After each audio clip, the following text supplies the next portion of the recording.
نحمده ونصلي على رسوله الكريم أما بعد فأعوذ بالله من الشيطان الرجيم بسم الله الرحمن الرحيم ما كان محمد أبا أحد من رجالكم ولكن رسول الله وخاتم النبيين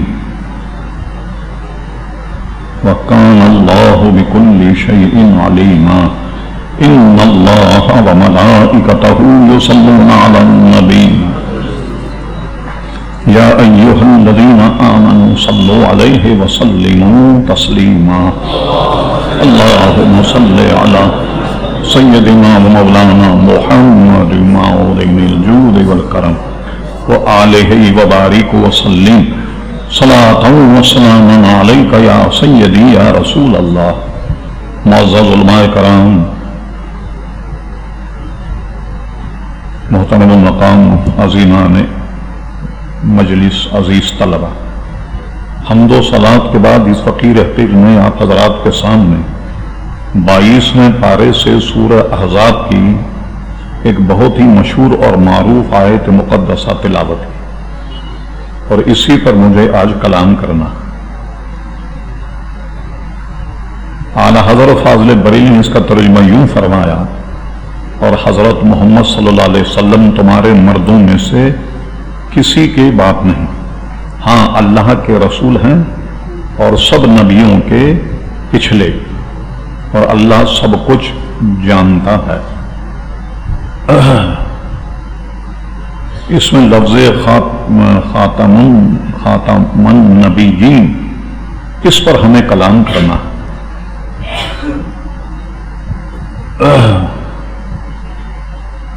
جیسے قرآن کی آیت ہے، بغیر کسی توجیہ اور تفسیر کے اس کا ترجمہ یہی کیا جائے گا، نبی کریم علیہ الصلوۃ والسلام خاتم النبیین ہیں، یعنی آخری نبی ہیں، حضور کے بعد کوئی نبی نہیں۔ بالکل اس کے ظاہر پر ہی محمول کیا جائے گا۔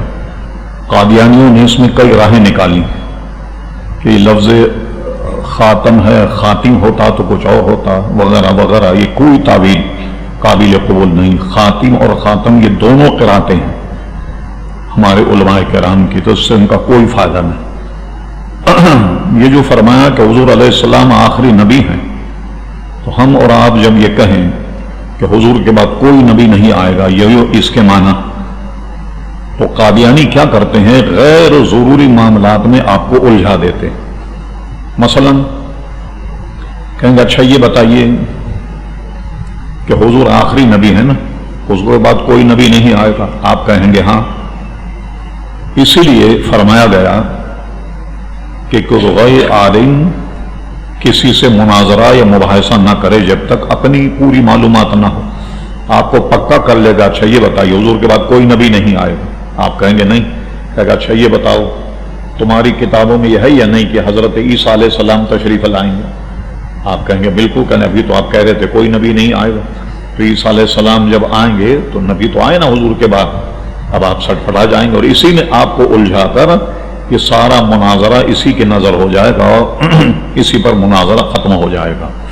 لیکن یہ آپ کے ذہن میں رہے کہ عیسیٰ علیہ السلام نئے نبی نہیں، وہ ضرور تشریف لائیں گے، مگر کیوں آئیں گے؟ اس لیے کہ ان کے آنے کی خبر نبی کریم علیہ السلام نے دی، اور یہ آپ کو الجھانے کے لیے اس میں آپ کو پریشان کریں گے، ان کا تو انتقال ہو گیا، ان کا تو وصال ہو گیا، اور یہ آپ کے ذہن میں رہے کہ تفسیر سے ہٹ کر یہ کچھ حقائق ہیں کہ جو آپ کے علم میں لانا ضروری ہے، تاکہ تقریر ریکارڈ ہو رہی ہے اور دنیا میں کئی ممالک میں الحمدللہ سنی بھائی ہمارے سن رہے، تو ان تک بھی یہ بات پہنچ جائے تاکہ یہ ریکارڈ میں آ جائے۔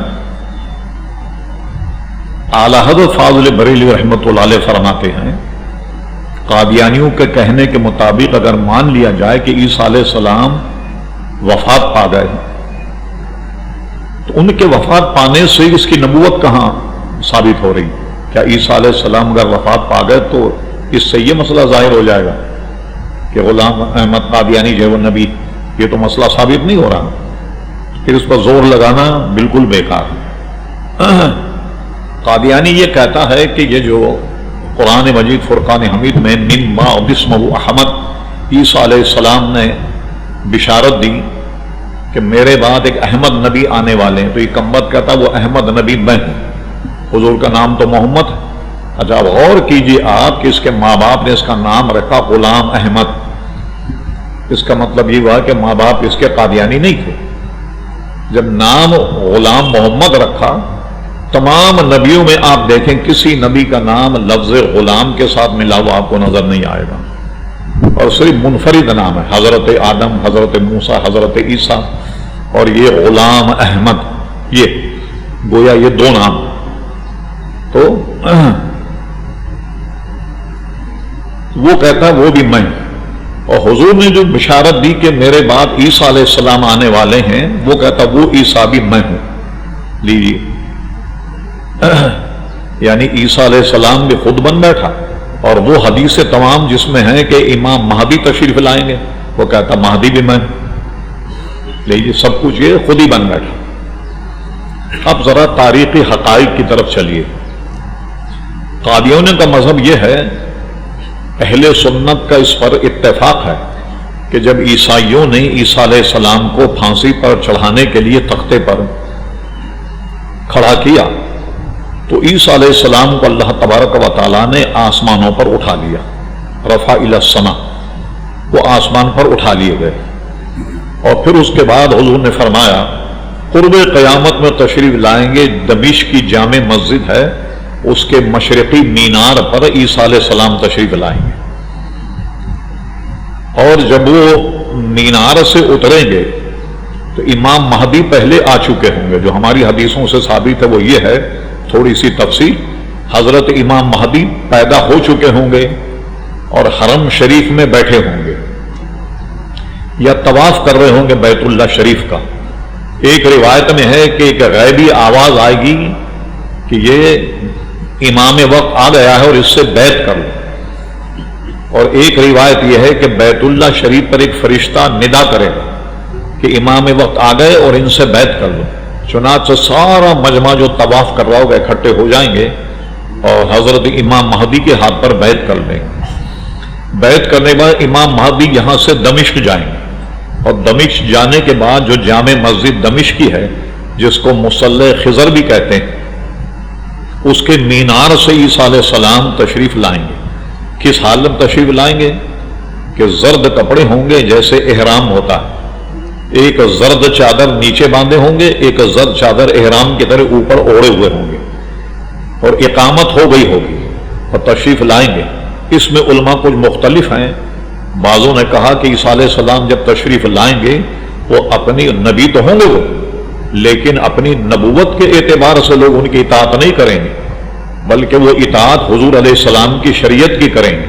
اس کی ایک دلیل یہ ہے کہ ایک مرتبہ حضرت عمر رضی اللہ عنہ توریت کی یا انجیل کی تلاوت کر رہے تھے، ملاحظہ تھا، دیکھا حضور علیہ السلام تشریف لائے تو دیکھا کہ حضرت عمر رضی اللہ تعالیٰ عنہ توریت کو ملاحظہ کر رہے ہیں، تو حضور علیہ السلام نے فرمایا یاد رکھو اگر اس وقت عیسیٰ اور موسیٰ علیہ السلام بھی ہوتے سوائے میری اطاعت کے انہیں کوئی چارہ نہ تھا، وہ بھی اگر زندہ ہوتے اس وقت تو میری اطاعت کرتے۔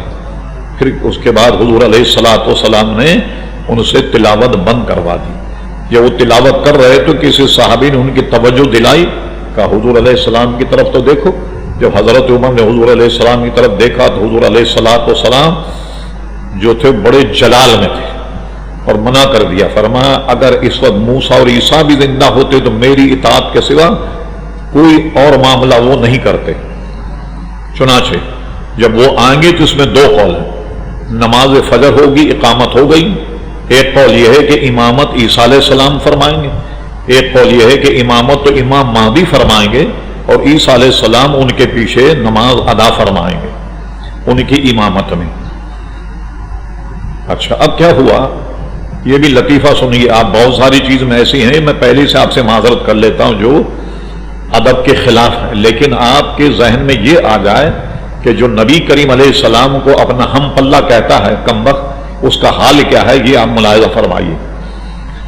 اس کو دو بیماریاں تھیں، وہ بڑی عجیب و غریب بیماریاں تھیں۔ ایک تو مرگی کی بیماری تھی، چلتے چلتے ایک دم لوٹ جاتا اور بالکل مچھلی کی طریقے سے تپڑتا اور بڑی خطرناک قسم کی آوازیں نکالا کرتا۔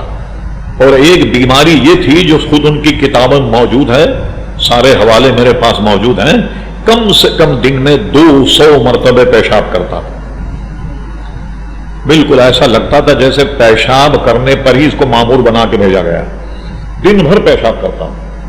اور بڑے بڑے اس کے لطیفے کہ جو بیان کرنے کے لائق نہیں، مگر آپ کو یہ سمجھ میں آ جائے کہ جو ہمارے آقا کے منہ لگتا ہے اس کا خود کا حال کیا ہے۔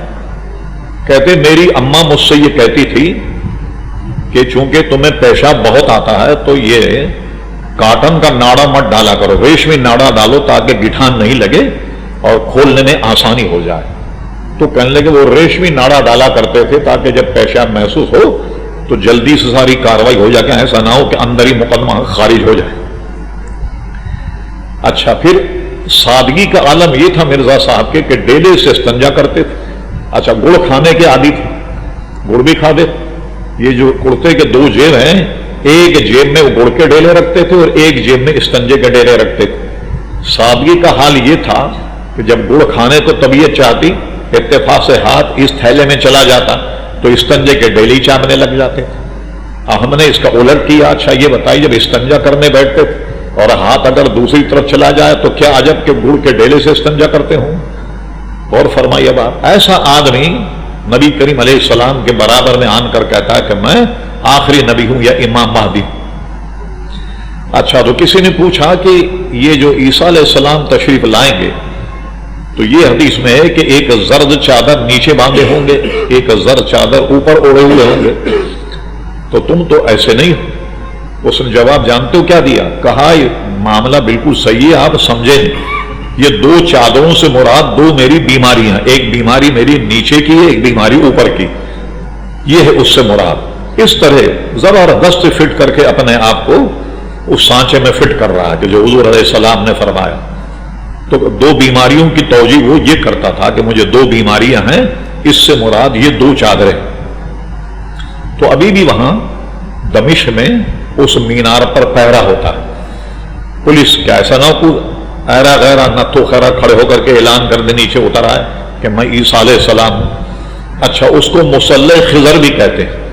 تاریخ میں نے پڑھا کہ اس کو مصلی خضر اس لیے کہتے ہیں، ایک مرتبہ عبد الملک بن مروان یا شاید سلیمان بن عبد الملک اس مسجد میں آیا اور سپاہیوں سے کہا خبردار کسی کو آنے مت دینا، یہاں میں اکیلا آج نماز پڑھوں گا۔ سارے سپاہی پہرے دار رہے، کسی کو آنے نہیں دیا۔ لیکن سلیمان بن عبد الملک نے دیکھا کہ اس کے برابر میں ایک صاحب نماز پڑھ رہے، اس نے اس پر محمول کیا کہ سپاہیوں سے غفلت ہوئی، کوئی آدمی گھس کر کے آ گیا اور وہ نماز پڑھ رہا۔ خیر یہ بھی نماز پڑھتا رہا۔ نماز پڑھنے کے بعد جا کر کے باہر سپاہیوں کو اس نے ڈانٹا کہ میں نے تم سے کہا تھا کہ آج خالی میں عبادت کروں گا، تم نے کسی اور کو گھسنے کیوں دیا؟ سپاہیوں نے کہا صاحب یہ کوئی آدمی نہیں تھا، یہ خضر علیہ السلام ہے جو رات میں یہاں آ کر عبادت کرتے، اس لیے اس مسجد کا نام مصلی خضر کے نام سے بھی مشہور ہوا، ورنہ عام طریقے اس کو مسجد اموی بھی کہتے ہیں۔ اور جامع مسجد دمشق بہت بڑی مسجد ہے جہاں عیسیٰ علیہ السلام تشریف لائیں گے۔ اچھا، ان کا ایک عقیدہ یہ ہے کہ عیسیٰ علیہ السلام انتقال کر گئے۔ اب آپ ان سے پوچھیں اچھا انتقال کر گئے تو یہ بتائیے وہ کہاں دفنائے گئے، کہاں ان کی قبر ہے؟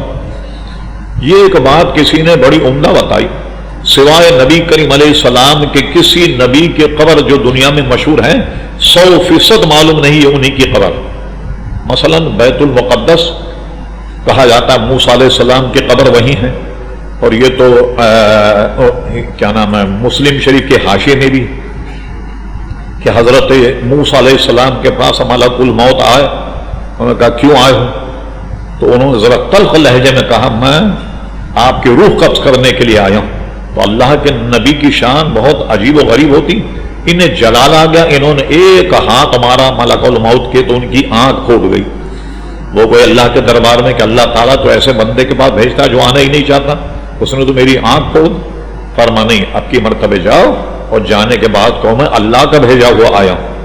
اور یہ دیکھیے اللہ کے نبیوں کی شان، اگر وہ آنا چاہیں تو ٹھیک ہے، اگر وہ نہیں آنا چاہتے تو ان کے قریب ایک گائے یا بیل کھڑا، اس پر ہاتھ رکھنا، تمہارے ہاتھ کے نیچے جتنے بال آ جائیں اتنی عمر ان کی اور بڑھا دی جائے۔ اب کہ اسرائیل علیہ السلام پہنچے اور یہی مذاکرہ ان سے ہوا تو انہوں نے کہا اچھا یہ بتاؤ اگر اتنی عمر بڑھ گئی تو پھر کیا ہوگا؟ انہوں نے کہا صاحب پھر موت تو پھر بھی آنی۔ فرمایا ٹھیک ہے پھر تو ایسا کرو کہ ابھی مجھے لے چلو۔ تو انہوں نے کہا وصال ہو گیا۔ وصال ہونے کے بعد ان کو بیت المقدس لے جایا گیا، اور وہاں جب وہ پہنچے تو دیکھا ایک قبر کھودی ہوئی ہے پہلے سے۔ فرمایا کس کی قبر ہے؟ دیکھ رہے آیت میں یہ جو پسند کرے وہ اس کی قبر ہے۔ تو حضرت موسیٰ علیہ السلام قبر میں لیٹ گئے، اور کہا جاتا ہے کہ موسیٰ علیہ السلام کی قبر جو بیت المقدس میں ہے، 100% معلوم نہیں کہ یہ ہے یا نہیں۔ اسی طرح بیت المقدس سے 27 میل کے فاصلے پر ایک علاقہ ہے جو الخلیل کہلاتا ہے۔ مشہور ہے کہ حضرت ابراہیم علیہ السلام کا مزار وہاں، اور ایک روایت کے مطابق عیسیٰ علیہ السلام کا مزار، ان کی روایت کے مطابق حضرت اسحاق علیہ السلام کے مزار بھی، ان کا مزار بھی وہیں، اسحاق علیہ السلام کی زوجہ حضرت لائقہ ان کا مزار بھی وہیں ہے، اور ایک روایت کے مطابق حضرت یعقوب علیہ السلام کا مزار بھی وہیں، ایک روایت کے مطابق حضرت یوسف علیہ السلام کا مزار بھی وہیں ہے۔ تو یعقوب علیہ السلام کا جب وصال ہونے لگا تو انہوں نے اپنے اولاد کو وصیت کی کہ مجھے یہاں سے بیت المقدس لے جانا اور وہاں دفن کرنا۔ یہ حدیث جہاں مسلم شریف میں ہے، نیچے حاشی میں علامہ امام نووی جو شافعی ہیں اور اس کے شارح ہیں، جو ہمارے یہاں درس نظامی ساری دنیا میں پڑھائی جاتی، فرما وہ انہوں نے کس لیے کہا کہ مجھے بیت المقدس لے جاؤ؟ اس لیے کہ یہ جگہ جو ہے مقدس ہے، بابرکت ہے، اور ہزاروں انبیاء کرام علیہ الصلوۃ والسلام اس سرزمین پر آرام فرما رہے ہیں، اس لیے فرمایا کہ مجھے وہاں لے جانا۔ تو ان کے وصال کے بعد ان کو بیت المقدس لے جایا گیا اور وہاں ان کی تدفین ہوئی۔ اس سے ایک مسئلہ تو امام نووی نے یہ ثابت کیا کہ بزرگوں کے قریب دفن ہونا یہ سنت سے ثابت ہے،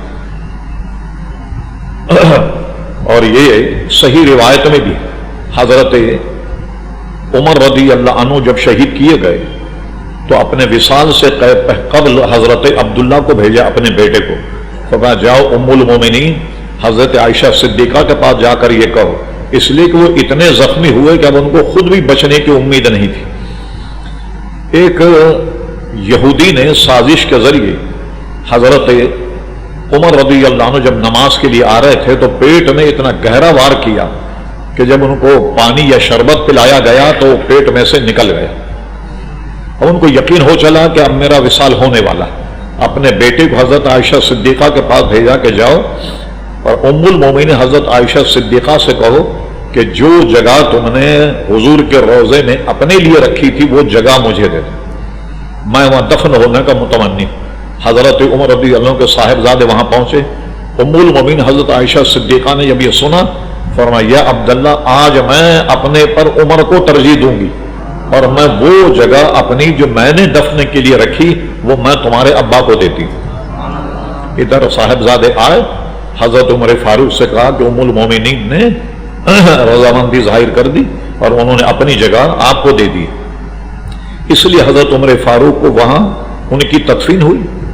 اعلیٰ حضرت فاضل بریلوی سے پوچھا گیا یہ تینوں قبریں کیسی ہیں؟ ابو بکر صدیق بھی ہیں اور حضرت فاروق اعظم بھی ہیں۔ اعلیٰ حضرت فتاوے میں ایک نقشہ بنا کر لکھا، جیسے ہم ترسک کر لیں کہ یہ قبلہ ہے، تو قبلے کی طرف نبی کریم علیہ السلام ہیں، اور حضور علیہ السلام کے پہلو میں بغل میں حضرت صدیق اکبر کا سر ہے، اور اسی طرح ابو بکر صدیق رضی اللہ تعالی عنہ کے پہلو میں حضرت عمر فاروق ہیں، اور حضرت عمر فاروق کا سر جو ہے نبی کریم علیہ السلام کے حضرت صدیق اکبر رضی اللہ عنہ کی بغل میں۔ اس طرح بالترتیب یہ تینوں قبریں جو ہیں وہ اس طرح۔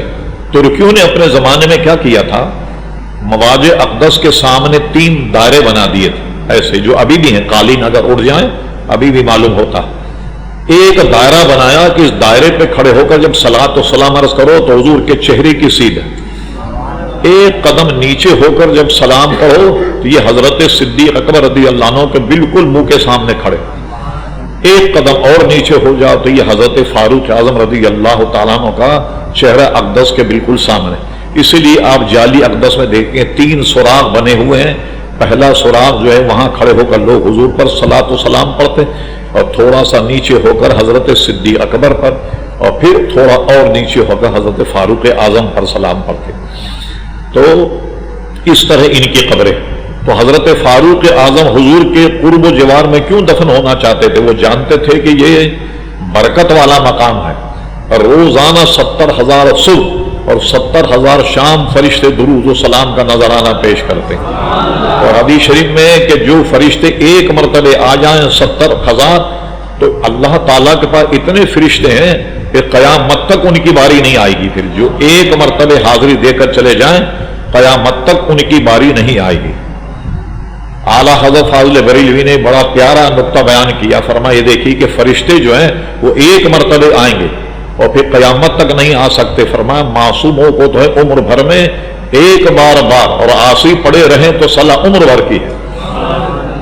گناہگر اگر پڑے رہیں تو عمر بھر حضور کے روضے پر پڑے رہیں، اور فرشتے صرف ایک مرتبہ حاضری کے لیے آتے ہیں اور پھر چلے جاتے ہیں۔ اب تو یہ دونوں حضرات نے خواہش کیوں ظاہر کی؟ یعنی حضرت فاروق صدیق اکبر نے کہ یہ جگہ بابرکت اور روزانہ 70,000 فرشتے صبح اور 70,000 شام درود و سلام کا نذرانہ پیش کرتے ہیں، اس لیے انہوں نے خواہش ظاہر یہ کی کہ حضور کے قبر و جوار میں مجھے دفن کیا جائے۔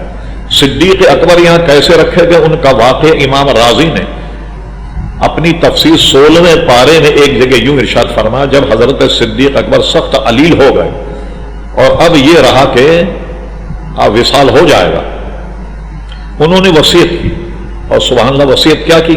فرمایا جب میرا انتقال ہو تو جنازہ تیار کرنا، اور تیار کرنے کے بعد مجھے حضور علیہ السلام کے مواضع اقدس کے سامنے رکھ دینا۔ یہ فی الواقع ام المومنین حضرت عائشہ صدیقہ کا حجرہ تھا۔ یہ انبیاء کی سنت ہے، علماء فرماتے ہیں کہ جہاں ان کا وصال ہو وہیں ان کی تدفین۔ تو اب کیا ہوا؟ فرمایا کہ جب میرا وصال ہو تو جنازہ تیار کرنا، اور حضور علیہ السلام کی خدمت میں یہ کہنا یا رسول اللہ صلی اللہ علیہ وسلم، غلام آپ کی بارگاہ میں حاضر ہے اور یہ اس بات کا متمنی ہے اور اس کو اس بات کی خواہش ہے کہ یہ آپ کے قرب و جوار میں دفن ہو۔ فرمایا اگر دروازہ اپنے آپ کھل جائے تو مجھے وہاں دفنانا، ورنہ عام قبرستان جنت البقیع مجھے لے جانا، کوئی حیل و حجت مت کرنا۔ بہت غور سے سنی اس بات کو، لوگ اس پہ بہت زیادہ دوسرے جو ہیں ہمارے پڑوسی بہت گڑبڑ کرتے ہیں۔ اگر حضرت صدیق اکبر یہ کہتے کہ میں وقت کا خلیفہ ہوں، آرڈر مائی آرڈر، یہ میرا آرڈر ہے کہ جب میں وصال کر جاؤں تو میرا جنازہ اٹھا کر کے سیدھے حضور علیہ السلام کے پہلو میں دفنا دینا، کیا اس کے خلاف ہوتا؟ آرڈر لکھ جاتے بحیثیت امیر المومنین، مگر فرمان نہیں، پہلے حضور کی بارگاہ میں پیش کرو، حضور اجازت دیں تب مجھے وہاں دفنانا۔ چنانچہ جب صدیق اکبر کا وصال ہوا اور جب جنازہ رکھا گیا اور کسی کہنے والے نے کہا یا رسول اللہ صلی اللہ علیہ وسلم، صدیق اکبر جو ہیں وہ آپ کے دروازے پر حاضر ہیں، اس کے متمنی ہیں کہ آپ کے پہلو میں دفن ہو، تو دروازہ خود بخود کھل گیا اور مزار اندر سے آواز آئی کہ ملا دو حبیب کو حبیب سے۔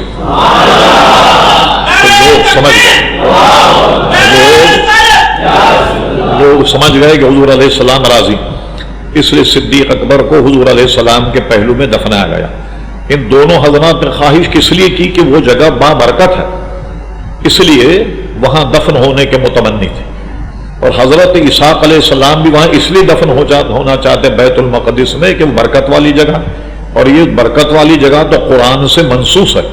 سبحان الذی اسری بعبدہ لیلا من المسجد الحرام الی المسجد الاقصی الذی بارکنا حولہ لنریہ من آیاتنا۔ لے گیا وہ پروردگار اپنے حبیب کو ایک وقت کے رات کے قلیل حصے میں مسجد حرام سے مسجد اقصی کی جانب، بارکنا حولہ جس کے ارد گرد ہم نے بڑی برکتیں رکھی ہیں، لنریہ تاکہ ہم دکھائیں اپنے حبیب علیہ السلام کو من آیاتنا اپنے نشانیوں میں سے کچھ نشانیاں، جس کا بابرکت ہونا تو قرآن مجید کی نص سے۔ اور یہ بابرکت کیوں ہے کہ کئی ہزار انبیاء وہاں جلوہ گر ہیں۔ میں عرض کر رہا تھا یہ قول کہ آپ کسی نبی کی قبر پر جائیں تو آپ کو اس میں 2 قول ضرور ملیں گے. حضرت ایوب علیہ السلام کا مزار بعضوں نے کہا بغداد میں ہے، بعضوں نے کہا دمشق میں ہے. جو بغداد شریف میں مزار ہے اس پر الحمدللہ ہم نے حاضری دی. لیکن حضور علیہ السلام کے مزار میں 2 رائے نہیں. حضور علیہ السلام کی تدفین کہاں ہوئی؟ جہاں حضور کا مزار ہے کوئی 2 رائے نہیں، بالکل 100% یہی حضور علیہ السلام کا مزار ہے. اور اس میں کوئی 2 رائے نہیں کہ خدا نہ خواستہ کہیں حضور کو دفنا گیا اور ہم لوگوں نے حضور علیہ السلام کی قبر فرضی بنا لی اور جا رہے ہیں آ رہے ہیں. تو ایسا نہیں، بلکہ 100% یہ معلوم ہے کہ حضور علیہ السلام یہاں. اچھا اب آئیے، قادیانی یہ کہتا ہے کہ عیسیٰ علیہ السلام کا وصال. ہم نے پوچھا اچھا یہ بتائیے قبر کہاں؟ آپ کو تعجب ہوگا سن کے، ان کی معتبر کتابوں میں یہ قول ہے جو ہمارے پاس موجود ہیں پورے حوالے. وہ یہ ہے کہ عیسیٰ علیہ السلام کو جب پھانسی پہ لٹکانے لگے تو ہم تو کہتے ہیں نا آسمان پہ اللہ نے اٹھا لیا، لیکن وہ کہتے ہیں کہ وہاں سے بچ کے نکل آئے اور آنے کے بعد کدھر آئے؟ ادھر آئے افغانستان کے راستے اسلام آباد آئے، پنڈی آئے اور پنڈی سے مقبوضہ کشمیر چلے گئے. اور مقبوضہ کشمیر میں عیسیٰ علیہ السلام کا مزار یہ بتاتے ہیں. اچھا حقیقت کیا ہے؟ جیسے ہم مسلمانوں میں بھی آپ دیکھیں کہ عیسیٰ اور موسیٰ نام ہوتے ہیں یا نہیں؟ وہ کسی اللہ کے بندے عیسیٰ نامی کوئی شخص ہے جو اللہ کا ولی رہا ہوگا، ان کا وصال ہوا، ان کی قبر مقبوضہ کشمیر میں ہے. وہ بتاتے ہیں کہ یہ عیسیٰ علیہ السلام کی قبر ہے مقبوضہ کشمیر میں. یوں وہ کھینچتان کر عیسیٰ علیہ السلام کا وصال ثابت کرتے ہیں. لیکن اعلیٰ حضرت فرماتے ہیں اگر یہ ثابت بھی ہو جائے کہ عیسیٰ علیہ السلام وفات پا گئے، مگر وہ ضرور آئیں گے. کیوں آئیں گے؟ اس لیے کہ آنے کی بشارت نبی کریم علیہ السلام نے دی ہے، تو وہ زندہ ہو کر کے آئیں گے. اچھا یہ کیا کہتے ہیں کہ اگر مان لیں کہ عیسیٰ علیہ السلام آئیں گے تو پھر تو ختم نبوت کے مسئلے کا انکار ہو جائے گا، اس میں تو فرق پڑ جائے گا. ارے ایک عیسیٰ علیہ السلام کے آنے سے کیا فرق ہوگا؟ ہم نے بتایا کہ آئیں گے اس لیے کہ حضور نے بشارت دی. یہ بھی کیسی تعجب کی بات ہے. عیسیٰ علیہ السلام بشارت دیتے ہیں من بعد اسمہ احمد، کے میرے بعد ایک احمد نبی آئیں گے حضور علیہ السلام کے لیے، اور حضور علیہ السلام فرماتے میرے بعد عیسیٰ آئیں گے. اچھا اب کیا ہوا؟ حضرت عیسیٰ علیہ السلام اس لیے آئیں گے کہ ان کے آنے کی بشارت نبی کریم صلی اللہ علیہ وسلم نے دی ہے. خدا نہ خواستہ ان کا وصال ثابت بھی ہو جائے، اس سے کیا مرزا کی نبوت ثابت ہو جائے گی؟ بھائی ان کے وصال سے تو ان کا وصال ہی ثابت ہوا، یہ تو نہیں کہ وہ نبی ثابت ہوگا، یہ تو نہیں ہوگا. یہ بلا وجہ کی ابحاث وہ نکال کر لوگوں کو پھنسا کر اور یا تو مناظرہ ملتوی ہو جاتا ہے یا شور شرابہ ہو جاتا ہے، بات بالکل جو ہے وہ ختم ہو جاتی ہے. بڑے بڑے عجیب عجیب اس کے اقوال عیسیٰ علیہ الصلوۃ والسلام کے متعلق اور امام مہدی کے متعلق کہ میں امام مہدی دونوں خود ہے. کہتا ہے عیسیٰ موعود بھی میں ہوں اور احمد بھی میں ہوں اور امام مہدی بھی مجھے کو کہا جاتا ہے. سب خود ہی بن بیٹھا. حیرت ان کے ماننے والوں پر ہے، وہ کیسے مانتے ہیں اور کیا اس کو معاذ اللہ اللہ کا نبی مانتے ہیں اور اس کی حقیقت الوحی اس کی اپنی تحریر کردہ کتاب ہے. وہ کہتا ہے کبھی کبھی تو مجھ پر ایسی وحی آتی ہے کہ میری بھی سمجھ میں نہیں آتا کون سی زبان میں آ رہی، کبھی انگریزی میں آ رہی، کبھی فارسی میں، کبھی عبرانی میں. میرے خود پلے نہیں پڑتا کہ یہ کیا وحی آ رہی ہے. اور کبھی کبھی انگریزی میں وہی آنا تو سمجھ میں آتا، اس لیے جب انگریزوں نے پالا ہے اس کو تو وہی تو انگریزی میں آئے گی نا، عربی میں کہاں سے آئے گی؟ تو ظاہر ہے جب انگریزوں نے پالا تو انگریزی میں وہی آئی اور کہا میری سمجھ میں کچھ نہیں آتا، ایسی ایسی زبانوں مجھ وہی آتی ہے. اور نبوت کا دعویٰ ہے اور زبانیں نہیں آتی جس میں وہی آ رہی. اب حضور کی شان ملاحظہ فرمائیے. حضرت سلمان فارسی رضی اللہ عنہ یہ فارسی جانتے تھے، عربی نہیں جانتے تھے. تو یہ حضور علیہ السلام پر ایمان لائے، حضور کے دربار میں آئے. بہت غور سے سنیے. آنے کے بعد نے کہا یا رسول اللہ صلی اللہ علیہ وسلم میں نے گویا غائبانہ طور پر حضور پر یہ ایمان لے آئے تھے آپ کے معجزے اور کمالات سن کر. کہا میں نے آپ کی شان میں ایک نعت لکھی ہے، مگر وہ نعت ہے فارسی میں، کہ ان کی اپنی زبان جو ہے وہ فارسی تھی، تو میں وہ سنانا چاہتا ہوں. حضور علیہ السلام نے ایک یہودی کو بلایا کہ جو بڑی اچھی فارسی بھی جانتا تھا اور عربی بھی جانتا تھا. اور اس کو بلا کر کے کہا کہ بیٹھو، سلمان اپنا کلام پڑھیں گے فارسی میں تو تم اس کی عربی بنا کر ہمیں بیان کرنا۔ یہودی تو آپ جانتے ہیں یہودی ہوتا۔ اس نے کہا ٹھیک ہے آپ سنائی۔ جب حضرت سلمان فارسی نے اپنا کلام پڑھنا شروع کیا، وہ یہودی نے کہا اے محمد صلی اللہ علیہ وسلم، یہ پہلے مصرے میں انہوں نے آپ کی یہ بے ادبی کی اور یہ آپ کی عیب جوئی کی، سارے عیب بتا دیے پورا ترجمہ کر کے اس حضور کی منقبت کا موضوع فرمایا شکر ہے جھوٹ بولتا۔ پہلے مصرے میں حضرت سلمان نے میری یہ تعریف کی، دوسرے مصرے میری یہ تعریف، اور تیسرے مصرے میری یہ تعریف کی، ساری ناک کا ترجمہ بتا دیا اور وہ منہ کی کھا کے گیا۔ پھر اس کے بعد کیا ہوا کہ جبریل امین آئے، حضور علیہ السلام نے فرمایا جبریل تم ایسا کرو کہ حضرت سلمان کو عربی سکھا دو۔ تو بتا بھائی لاؤ صرف نحو کی کتابیں لاؤ ذرا پڑھ کے پھر سیکھیں۔ بلکہ جبریل امین نے کہا ان سے کہیے اپنا منہ کھولیں۔ حضرت سلمان نے اپنا منہ کھولا تو جبریل امین نے ان کے منہ میں اپنا لعاب دہن ڈال دیا، وہ بڑی فصیح عربی بولنے لگ گئے حضرت سلمان فارسی رضی اللہ تعالی عنہ۔ یہ ہے نبی کی شان۔ خصائص کبریٰ میں امام جلال الدین سیوطی نے ایک بہت شاندار حدیث نقل کی، ایمان کو تازہ کیجیے اب آپ۔ یہ ہم نے اس وقت اس حدیث کو تلاش کیا، ایک مرتبہ کچھ سال پہلے، کوئی 15 یا 20 سال پہلے، یہ حزب اللہ ایک جماعت ہے کیماڑی میں، ایک نمبر کے شیطان، ڈاکٹر کمال عثمانی ان کا سربراہ، انہوں نے کارڈ چھاپا، اور کارڈ سنیے کیا تھا،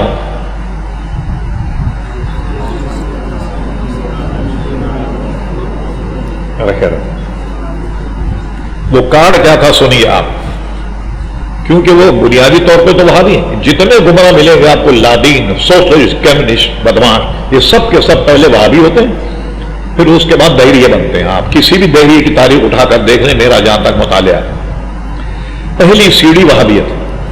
بس حضور کی عظمت جب دل سے ختم ہو جائے تو شیطان کے چنگل میں آ جاتا ہے۔ انہوں نے کارڈ کیا چھاپا اور بڑے پھول رہے تھے، واہ رے واہ واہ واہ واہ، کوئی جواب ہی نہیں۔ انہوں نے کہا یہ بتاؤ کہ تم کہتے ہو المدد یا رسول اللہ صلی اللہ علیہ وسلم، کوئی پشتو میں پکارتا ہے، کوئی فارسی میں پکارتا ہے، عربی تو حضور جانتے ہیں، بلوچی میں پکارتا ہے، ہر جتنی زبانیں، جب حضور کو سوائے عربی کی کوئی زبان نہیں آتی تو حضور اس کو سمجھیں گے کیسے اور تمہاری مدد کیسے کریں؟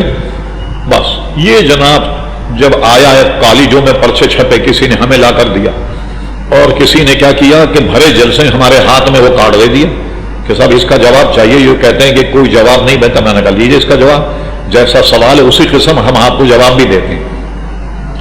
الزامی جواب تو یہ ہے، مجھے بتائیے آپ، انہوں نے دعویٰ یہ کیا کہ حضور کو سوائے عربی کے کوئی زبان نہیں آتی، مجھے یہ بتائیے شیطان ورغلاتا ہے یا نہیں؟ ورغلاتا ہے؟ کوئی زور سے بولو بھائی، کبھی پکڑ تھوڑی لے گا، ہاں کوئی مارے گا تھوڑی تمہیں پکڑ، ہاں ٹھیک ہے۔ اچھا یہ بتاؤ پٹھانوں کو کون سی زبان میں ورغلاتا؟ کون سی زبان ورغلا؟ پشتو میں۔ انگریزوں کو کون سی زبان میں ورغلاتا؟ انگریزی میں۔ اچھا ڈچ کو کون سی زبان میں ورغلاتا؟ اور بلوچیوں کو کون سی زبان میں ورغلاتا؟ بلوچی میں۔ اور سندھیوں کو سندھی میں۔ اچھا یہ بتاؤ تمہارے حضرت کو تو ساری زبانیں آتی، جس کو اللہ نے صرف مہلت دی، یہ نہیں کہ کہیں ازل میں اس کی دستار بندی کی گئی ہو کہ تمہیں مقام دیا جاتا ہے کہ جاؤ جا کے مسلمانوں کو گمراہ کرو، ویسے کوئی دستار بندی کر کے مقام نہیں دیا گیا کہ ساری زبانوں کا علم دیا، اس کو تو رخصت دی ہے۔ اچھا جس کو رخصت دی اس کے متعلق تو کہتے ساری زبانیں آتی، اور حضور علیہ السلام کے متعلق کہتے کہ حضور کو سوائے عربی کے کوئی زبان نہیں آتی، تو پٹھان اگر اپنی زبان میں پکارے تو اس کی کیسے مدد کریں؟ فارسی زبان والا اپنی زبان میں پکارے تو کیسے مدد کریں گے؟ یہ یاد رکھو حضور علیہ السلام کو ساری زبانیں آتی، یہ چونکہ ہمارے درس کا عنوان نہیں، ورنہ بے شمار ہمارے پاس اس کے دلائل الحمدللہ موجود۔ مثلا کتاب الشفا کی شرح میں ملا علی قاری رحمۃ اللہ علیہ، کچھ لوگ آئے حضور کی خدمت میں مسجد نبوی پر، انہوں نے حضرت صدیق اکبر سے غیر عربی میں کلام کیا، من ابوان اسرا، کوئی زبان ان کی نہیں سمجھ پایا، حضور نے ان کی سامنے اشک دادا یہاں بھیجو ان کو، وہ آ گئے، آنے کے بعد انہوں نے سلام دعا ہوئی اور حضور سے کچھ سوالات کی، اور حضور نے انہی کی زبان میں ان کو جوابات دی۔ اور اس نے ایک آدمی نے پوچھا اچھا یہ بتائیے کہ کوئی شخص اپنی بیوی سے قرض لے لے اور دینے میں کچھ دیر ہو جائے کوئی حرج تو نہیں؟ اپنی زبان میں پوچھا، غیر عربی میں، حضور نے اسی زبان میں اس کو جواب دیا۔ جب وہ اٹھ کر کے گئے تو صدیق اکبر کو حضور نے بلا کر فرمایا جانتے ہو یہ کون لوگ تھے؟ فرمایا یہ غیر عربی تھے، انہوں نے دروازے پر آن کر تم سے یہ پوچھا تم میں اللہ کا نبی کون ہے؟ تو میں نے اشارہ کیا آؤ میں اللہ کا نبی ہوں میرے پاس۔ انہوں نے اپنی زبان میں مجھ سے سوالات کیے، میں نے ان کے جوابات دیے، ان کو تسلی کرائی، یہاں تک کہ وہ ایمان لا کر یہاں سے گئے۔ تو ہر زبان والے حضور اس کی زبان میں بات کرتے تھے۔ اور مجھ سے آپ پوچھیں تو حضور علیہ الصلوۃ والسلام انسان تو انسان درختوں کی بولی بھی جانتے تھے، پتھروں کی بولی بھی جانتے تھے۔ اپنا نہیں اپنے حضور نے درختوں سے کلام کیا، جب بلایا تو درخت آ گئے، اور پتھروں نے حضور علیہ السلام کو دیکھ کر کلمہ پڑھا۔ حضور تو پتھروں کے بلکہ دل کی زبان بھی جانتے تھے۔ کوئی آدمی ہو اور وہ دل میں کوئی چیز رکھے اس کو بھی حضور علیہ السلام جانتے تھے۔ آپ بخاری شریف کے کتاب الصلاۃ کی صحیح حدیث کی طرف آئیے۔ آپ حضور صلی اللہ علیہ وسلم نماز پڑھا رہے تھے، بیچ میں سے غالباً کسی آدمی کا وضو ٹوٹ گیا، وہ کھڑا ہو کر کے چلا گیا اور بیچ میں خلا رہ گیا نماز میں۔ حضور علیہ السلام نماز پڑھانے کے بعد کھڑے ہوئے، اس کے بعد فرمایا تم اپنی صفوں کو درست رکھا کرو، کیا تم یہ سمجھتے ہو کہ میں خالی آگے سے دیکھتا ہوں؟ فرمایا جیسے میں آگے سے دیکھتا ہوں اسی طرح پیٹھ کے پیچھے سے بھی دیکھتا ہوں۔ اور اس کے بعد فرمایا یہ بھی بخاری میں موجود ہے، میں آپ کو دکھا سکتا ہوں، تمہارے خشوع اور خضوع مجھ پر پوشیدہ نہیں۔ خشوع اور خضوع یہ دل کی کیفیت کے دو نام، خشوع اور خضوع بھی مجھ پر پوشیدہ نہیں، تمہارا رکوع اور سجود بھی مجھ پر پوشیدہ نہیں۔ یہ بخاری شریف کی حدیث۔ خشوع اور خضوع یہ دل کی کیفیت کے دو نام، اور حضور علیہ السلام لوگوں کے دل کے خشوع اور خضوع سے بھی واقف تھے کہ دل میں کیا ہے وہی بتا دیا کرتے۔ حضور انسان تو انسان پتھروں کی بولی بھی جانتے، درختوں کی بولی بھی جانتے تھے، اور جانوروں کی بولیاں بھی جانتے تھے۔ یہ تو میں قرآن کی نص سے ثابت کروں کہ اللہ کے نبی میں وہ خوبیاں ہوتی ہیں کہ مرزا کی طرح ان کو پڑھنا نہیں پڑتا کہیں، وہ سب من جانب اللہ ہوتا ہے۔ قرآن کی آیت سنیے، حضرت سلیمان علیہ السلام جو ہیں ان کو اللہ نے ایسی حکمرانی دی کہ وہ ہوا پر بھی حکمرانی کرتے، وہ ہوا میں اڑتے ہوئے جا رہے تھے۔ قرآن مجید میں حتی اذا اتوا علی وادی النمل، یہاں تک کہ سلیمان علیہ السلام کا گزر چونٹیوں کی وادی سے ہوا۔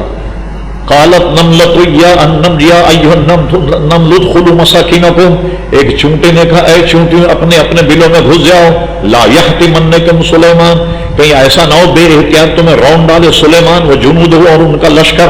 فتبسم ضاحکا من قولها، حضرت سلیمان علیہ السلام اس کی یہ بات سن کر کے مسکرا دی۔ دیکھیے اللہ کا نبی تو چونٹی کی بات بھی سنتا، اور اس کی یہ بات سن کر حضرت سلیمان مسکرا دی۔ مجھے بتائیے آج جو لوگ ہمسری کا دعویٰ کرتے ہیں کیا چونٹی کی بات سمجھ سکتے ہیں؟ ایک چونٹی اٹھا کر کان میں ڈال دیں آپ، کھڑ کھڑ کی آواز آ کے جیسے کہ پتھر پھوڑ رہا، کوئی زبان اس کی آپ کی سمجھ میں نہیں آئی، اور اللہ کے نبی چونٹی کی آواز بھی سن لی، آواز بھی سن لی، میلوں دور ہے وہ، اور اس کی بولی بھی سمجھ لی، تو یہ اللہ کے نبی کی شان ہوتی۔ اچھا اور سنیے اب آپ، خصائص کبریٰ امام جلال الدین سیوطی نے فرمایا حضور علیہ السلام نے 3 صحابہ کو بلایا اور فرمایا سنو یہ آپ کو سمجھانے کے لیے میں کہہ رہا ہوں، ایک آدمی کا تم بلوچستان جاؤ، ایک کو کہا کہ فرنٹیئر جاؤ، ایک کو کہا سندھ جاؤ۔ یہ صحابہ بڑے دیانتدار ہوتے تھے، یعنی کوئی اور قیاس کر لیں آپ، انہوں نے بڑی دیانتداری سے کہا یا رسول اللہ صلی اللہ علیہ وسلم ہمیں تو وہاں کی بولی آتی نہیں، تو ہم تبلیغ کیسے کریں گے وہاں؟ آج کل طرح نہیں کہ درزی دھوبی نائی سب چلے جائیں تبلیغ کرنے کے لیے، سمجھے؟ جن کو نماز کے شرائط اور جناب فرائض بھی پتہ نہیں وہ سب کے سب تبلیغ کر رہے ہیں۔ ارے بھائی گھر کا کیا ہوگا، بال بچوں کا نہیں، اللہ سنبھالے گا۔ پھر ایسا کیوں نہیں کرتے آپ کہ تم ان کو سنبھالو، دین کو اللہ تعالیٰ سنبھالے؟ نہیں، سب کو اللہ سنبھالے گا، چلے جاتے ہیں۔ اور بالکل دینی معلومات نہیں، جب آدمی کو خود معلومات نہ ہو تو دین کی تبلیغ کیسے کرے گا؟ یہ چلے جاتے ہیں۔ تو انہوں نے کہا حضور ہمیں تو وہاں کی بولی نہیں آتی، ہم تبلیغ کیسے کریں گے؟ فرمایا تم جاؤ تو صحیح جہاں میں نے تمہیں بھیجا۔ تو یہ حضرات وہاں چلے گئے۔ امام سیوطی نے لکھا یہ رات میں وہاں رہے بستی میں، اور رہنے کے بعد میں جو صحابی وہاں صبح اٹھا وہ اس علاقے کی فصیح اور بلیغ بولی بولنے لگ گئے۔ جس طرح حضور علیہ السلام نے اسے بھیجا تھا. نبوت کی شان تو یہ ہے جب انہیں بھیجا اس خطے میں وہاں کی بولی بھی عطا فرما دی. بہت صبح اٹھے ہر صحابی وہاں کی بولی بولنے لگ گیا جن کی جانب حضور علیہ السلام نے اسے بھیجا تھا. اور بڑے بڑے گھاگ بولنے والے جب حضور کے دربار میں آتے تو ان کا حال کیا ہوتا؟ بڑے بڑے فصیح اور بلیغ. اعلیٰ حضرت فرماتے تیرے آگے یوں ہیں دبے لچے ہیں فصحاء عرب کے بڑے بڑے، کوئی جانے کے منہ میں زبان نہیں بلکہ جسم میں جان. بڑے بڑے بولنے والے جب حضور کے دربار میں ہوتے ایسے بھیگی بلی بن کر بیٹھتے کہ لوگ سمجھتے کہ ایسا لگتا جیسا کہ اس کے منہ میں زبان ہی نہیں، بلکہ ایسا لگتا کہ جیسے اس کے جسم میں جان ہی نہیں. یہ بڑے بڑے بلیغ اور فصیح جو تھے حضور کے دربار میں ان کو بولنے کی جرت نہیں ہوتی تھی. کیونکہ اعلیٰ فرماتے ایک اور جگہ میں نثار تیرے کلام پر ملی یوں تو کس کو زبان نہیں، مگر وہ سخن ہے جس میں سخن نہ ہو، وہ بیان ہے جس کا بیان نہیں. تو حضور ایسی فصاحت و بلاغت کے مالک، اور لوگ یہ سمجھتے ہیں سوائے عربی کے حضور علیہ السلام کچھ نہیں جانتے تھے. ابن کثیر کا ایک حوالہ اور سنیے. حضرت ابو ہریرہ بھوک کے مارے پیڑ دبائے بیٹھے تھے. صدیق اکبر وہاں سے گزرے تو وہ اٹھے اور انہوں نے ان سے ایک آیت کا معنی پوچھا. تو ان کا منصوبہ یہ تھا کہ صدیق اکبر جب اس آیت کے معنی بیان کریں گے میں اسی درمیان کوئی باتوں میں صدیق اکبر کو یہ باور کرا دوں گا مجھے بھوک لگ رہی. تو صدیق اکبر کو چند جملوں میں اس کا ترجمہ کر کے آگے چلے. حضور علیہ السلام آئے اور دیکھا یہ پیٹ دبائے بیٹھے اور یہ بھوک کی وجہ سے تھے. حضور نے ابو ہریرہ سے فارسی پوچھا اشکم درد، کیا تمہارے پیٹ میں درد ہو رہا؟ پھر حضور لے گئے ان کو. لینے کے بعد پھر وہ واقعہ جو بڑا مشہور کہ ایک دودھ کا پیالہ آیا ہوا تھا وہ حضرت ابو ہریرہ کو پلایا. فرما لاؤ اپنے تمام برادری کو بلا لا. اور امام سیوطی کہتے ہیں کہ صحابہ کی تعداد جو حضور سے تعلیم حاصل کرتے اصحاب صفہ ان کی تعداد 70 تھی. وہ سب کے بلا کر لیا اور گمان یہ ہوا کہ ایک پیالہ ہے اس سے 70 آدمی پیئیں گے تو میرا کیا بنے گا. حضور نے ان کی دل کی اس بات کو بھانپ لیا. فرما ابو ہریرہ پلا. سب کو پلایا. جب سب نے پی لیا سیر ہو گئے. فرما اب تم پیو. جب ابو ہریرہ رضی اللہ عنہ پیا. پینے کے بعد کہنے حضور پیٹ بھر گیا. فرما نہیں اور پیو. کیوں ان کا گمان تھا نا کہ ختم ہو جائے گا تو مجھے کیا ملے گا. فرما اور پیو. اور انہوں نے پیا. کہا حضور بالکل اب تو پیٹ بھر گیا. فرما نہیں اور پیو. اور پلایا. فرما اور پیو. اور وہ ایک پیالہ 70 جو اصحاب تھے ان کو پورا ہوا. اور آخر میں حضور علیہ السلام سے لے کر اپنے منہ سے لگایا اور حضور نے پی لیا. وہ دودھ جب ختم ہوا تو نبی کی شان تو محترم حضرات ایسی ہوتی ہے. اچھا اس کے بعد اور سنیے بات. یہ تو آپ نے بچپن سے سن رکھا کہ حضور علیہ السلام کا کوئی استاد نہیں. یہ بڑا طویل کلام ہے، اگر میں عرض کروں گا کافی ٹائم چاہیے اور ظاہر ہے کہ اتنی جان بھی نہیں مجھے بیان کرنے. جبریل علیہ السلام نے حضور کو پڑھایا جیسا کہ ہے بخاری شریف کتاب الوحی. اقرا پڑھیے. اقرا بسمک الذی پڑھیے اللہ تبارک و تعالیٰ کے نام سے. تو لوگ گمان ہوتا شاید جبریل امین نے پڑھا ہے. حضور فرمایا ما انا بقاری میں نہیں پڑھنے والا. بار بار انہوں نے حضور کو لیا اور ایسے دبایا بھیچا پھر چھوڑ کر اقرا. فرما پڑھیے. فرما انا بقاری میں نہیں پڑھنے والا. کیا مطلب ہوا اس کا کہ جبریل میں پڑھنے والا نہیں میں تو خود کائنات کو پڑھانے کے لیے آیا ہوں. اور سنیے کس نے پڑھایا؟ قرآن کی آیت سے سنی. الرحمن علم القرآن. اور رحمان جس نے اپنے حبیب کو پورا قرآن پڑھایا. خلق الانسان سب نے تو اس کا ترجمہ یہ کیا پیدا کیا انسان کو. اعلیٰ ترجمہ یہ کیا پیدا کیا انسانیت کی جان یعنی نبی کریم علیہ الصلوۃ والسلام کو اور اس کا بیان بھی سکھایا. اب میں ایک بات آپ سے پوچھتا ہوں تاکہ زندگی ذرا آپ کے دلوں پر نقش ہو جائے. بعض لوگ عموماً یہ کہتے ہیں یہ نہیں جانتے تھے حضور یہ نہیں جانتے تو ہمیشہ یاد رکھیے کہ کوئی طالب علم کے علم نقص 3 وجہ سے ہو سکتا ہے. وہ کیا ہے؟ یا تو پڑھانے والا ناقص العقل ہے تو علم نقص رہ جائے گا، یا جو کتاب پڑھائی جا رہی ہے وہ ناقص ہے تو علم نقص رہ جائے گا. اچھا یا پڑھنے والا جو ہے وہ عقل مند نہیں تو یاد نہیں کر پائے گا سبق. یہ وجہ ہو سکتی ہے کہ علم میں کوئی نقص اگر ہو تو یہ 3 وجہ سے ہوتا ہے. اب آپ غور کیجئے پڑھانے والا کون ہے؟ رحمان ہے. اور کیا پڑھایا جا رہا ہے؟ کتاب الرحمان ہے. اچھا اور اللہ تبارک و تعالیٰ میں کیا کوئی عیب ہے؟ نہیں. نہ پڑھانے والے میں کوئی عیب ہے نہ قرآن مجید میں کوئی عیب ہے. ذالک الکتاب لا ریب فیہ، تو کتاب میں بھی کوئی عیب نہیں، پڑھانے والے میں بھی کوئی عیب نہیں، پڑھنے والے میں بھی کوئی عیب نہیں. خلقت مبرأ من کل عیب. حسان ابن ثابت کہتے ہیں یا رسول اللہ صلی اللہ علیہ وسلم، اللہ تعالیٰ نے آپ کو تمام عیبوں سے پاک منزہ اور مبرہ پیدا کیا. کأنک خلقت کما تشاء، بتا دوں کیسا بنایا آپ کو؟ اللہ نے ویسا پیدا کیا جیسا آپ نے چاہا.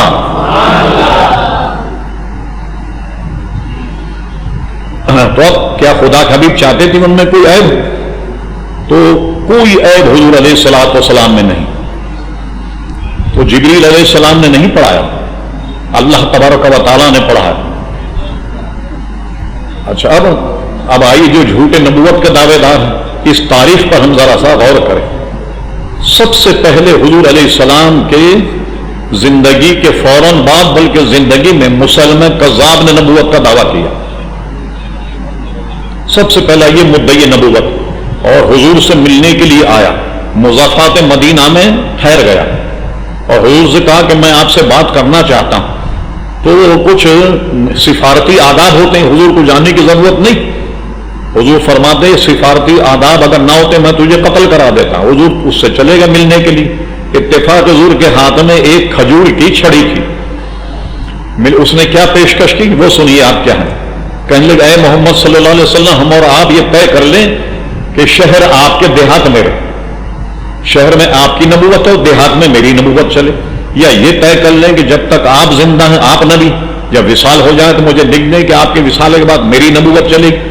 حضور نے فرمایا چھڑی ہلاتے ہوئے کہ سن، کسی معاہدے کی صورت میں تو اگر مجھ سے نبوت کہہ رہا، یہ ہاتھ کی چھڑی بھی اگر تو مجھ سے مانگے تو میں یہ نہیں دوں گا تجھے، اور اگر سفارتی آداب ملوث نہ ہوتے تو میں تجھے زندہ جانے نہیں دیتا. غرض یہ کہ یہ پہلا شخص تھا. اب دیکھیے اللہ تعالیٰ نے کتنی ڈھیل دی. یہ اتنا عمر رسید آدمی تھا کہ جس وقت اس نے نبوت کا دعویٰ کیا اس وقت اس کی عمر نبی کریم علیہ السلام کی والد ماجد سے بھی زیادہ تھی. 150 برس کی اس کی عمر تھی. یہ سب یمامہ میں جمع ہو گئے جنگ کے لیے. یہ صدیق اکبر کا دور تھا. آج کل اگر ایسا ہوتا تو سارے حضرات کے ہاتھ پیر کھول جاتے. صدیق اکبر دیکھا کہ معرکہ بہت سخت ہے. خالد بن ولید یہ ایران کے بارڈر پر لڑ رہے تھے، کیونکہ یہ مجے ہوئی جنرل تھے. خالد بن ولید کو بلایا اور بلانے کے بعد 10,000 فوج ان کی معیت میں دی اور فرمایا کہ جاؤ مسلم کذاب سے جنگ کرو. صدیق اکبر رضی اللہ عنہ کے زمانے میں ان کے حکم سے حضرت خالد بن ولید یمامہ پہنچے اور یہ اتنا خطرناک جنگ ہوئی کہ وہ اگر آپ جو تاریخی کتابیں ہیں اسلام کی اس میں پڑھنے آپ تو آپ کے رونگٹے کھڑے ہو جائیں کہ مولا اگر یہ فوج ہار جاتی تو کیا ہوتا. ایک تصور کریں آپ، یہ جب گئے لڑنے کے لیے تو اتنی وہ فوج اس کی بھاری اور اتنی ہورن مند تھی کہ مسلمانوں کو پیچھے دھکیل کر عورتوں کے خیموں تک پہنچ گئی. مگر مسلم کذاب کے جو فوجی تو نے کہا نہیں، عورتوں اور بچوں کو ہم نہیں ماریں گے، ہماری جنگ جو ہے وہ مردوں سے. پھر خالد ابن ولید نے فوج کو نئی ترتیب دے کر پھر ان پر ہنگامہ کیا. ان کیا کیا، ایک بہت بڑی فصیل تھی وہ اس میں بند ہو گئے اور پھانٹک بند کر دیا. اب مسلمانوں کو اندر گھس کر حملہ کرنے کی جگہ ہی نہیں ملی. یہ کارنامہ کس نے انجام دیا؟ حضرت فاروق اعظم کے بھائی تھے جن کا نام تھا زید ابن ثابت، زید بن خطاب. یہ عمر بن خطاب ہے، وہ زید بن خطاب. انہوں نے کیا کیا کہ مسلمانوں کو جما کے ان آؤ تم ایسا کرو کہ مجھے ایسے ڈنڈا ڈولی کر کے ہلا کر کے پوری قوت سے اس باؤنڈری وال میں جو فصیل ہے اس میں مجھے پھینک دو. میں یہ کام کروں گا، قتل تو ہو جاؤں گا، کنڈی کھول دوں گا اندر سے. یہ بات لوگوں کی سمجھ میں آ گئی. انہوں نے کیا کیا، زید بن خطاب کے ہاتھ پیر پکڑے اور بڑے قوت سے صاحبہ نے ایسا جھولا دے کر، جس کو اردو میں کہتے ہیں ڈنڈا ڈولی، ایسے گھما کر کے پھینکا. جیسے وہ اندر پہنچے تو وہ اگرچہ شہید ہو گئے مگر انہوں نے پہنچ کر بڑی جرأت مندی کا مظاہرہ کیا اور گیٹ کھول دیا. گیٹ کھولنا تھا کہ مسلمان لپٹ پڑے تھے. جب اندر گئے بڑی گھمسان کی جنگ ہوئی، بہت زبردست رنگ پڑا. لیکن وہاں پھر خالد بن ولید نے طے کیا یہ جنگ تو اس وقت تک ہوتی رہی جب تک یہ نبی نہیں مرے گا خبیث، اس تک ان کا زور نہیں ٹوٹے گا. خدا کا کرنا دیکھیے یہ کام کس نے سر انجام دیا؟ حضرت امیر حمزہ کے قاتل تھے حضرت وحشی.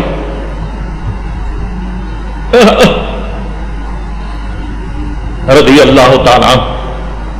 انہوں نے کیا کیا؟ یہ اتنے بہادر تھے کہ یہ حضرت امیر حمزہ کے قاتل تھے. جنگ احد میں امیر حمزہ کو قتل کرنے والے حضرت واشق، جن کو حضور علیہ السلام نے یہ پابندی عائد کی تھی کہ ٹھیک ہے تمہاری توبہ قبول ہے، اسلام بھی قبول ہے، مگر تم ایسا کرنا کہ سامنے مت آنا. اس لیے کہ وہ قتل ایسا ہوا کہ ہندا نے سینے کو چیر کر ان کا کلیجہ نکالا اور چابنے کی کوشش کی. اس دردناک طریقے سے ان کا قتل ہوا کہ وہ حضور کو یاد آ جاتا تو فرماتے جاؤ. ہندا کو بھی معاف کر دیا تھا حضور علیہ السلام نے، اور حضرت واشق، یہ ذمہ داری حضرت واشق کی لگن. وہ بڑے بہادر آدمی، وہ تلوار لے کر مجمع کو چیر کر کے اندر گھسے، اور گھسنے کے بعد بڑی طاقت سے مسلم کذاب کو ڈھیر کر دیا، قتل کر دیا. قتل کرنے کے بعد جب امت کا نبی مر جائے تو امتیوں کا کیا بنے گا؟ بس بھاگ دوڑ شروع ہو گئی، انہوں تو ہمارے نبی کو مار دیا تو یہ ہمیں کہاں چھوڑ دیں. اب جب بھگدڑ مچی تو مسلمانوں نے تعاقب کیا، یہاں تک کہ بے شمار لوگ قتل ہوئے، اور 800 تو صحابہ کرام جو زمانے کے بہترین حفاظ تھے قرآن مجید کے وہ شہید ہوئے. 800 اکابر صحابہ کرام علیہم رضوان، اور وہ ہزاروں کی تعداد میں مرے مسلم کذاب کے ماننے والے. اس طریقے سے وہ جنگ کے ٹھکانے پہنچی، اور اس کے بعد صدیق اکبر رضی اللہ تعالیٰ عنہ کے پاس حضرت خالد بن ولید لوٹ کر کے آئے. صدیق اکبر گاہے گاہے خبریں تو منگوا لیا کرتے تھے ان کی کیا معاملات، کیا مسائل. فرمایا تم کس مصیبت میں پھنس گئے؟ انہوں نے بتائی ساری تفصیل کے ساتھ. تو میدان بڑا خطرناک تھا، تو اللہ تعالیٰ نے کامیابی مسلمانوں کا عطا فرمائی. یقین جانیے آپ، خدا نہ خواستہ، لاکھ مرتبہ خدا نہ خواستہ اگر یہ مسلمان جنگ ہار جاتے، حال یہ ہوتا کہ کورنگی کا نبی الگ ہوتا، لانڈی کا الگ ہوتا، نیو کراچی کا الگ ہوتا، بلدیا کا الگ ہوتا، لالو کھیت کا الگ ہوتا، نازم آباد کا الگ ہوتا، ہر گلی میں نبی پیدا ہو جانا شروع ہو جاتا.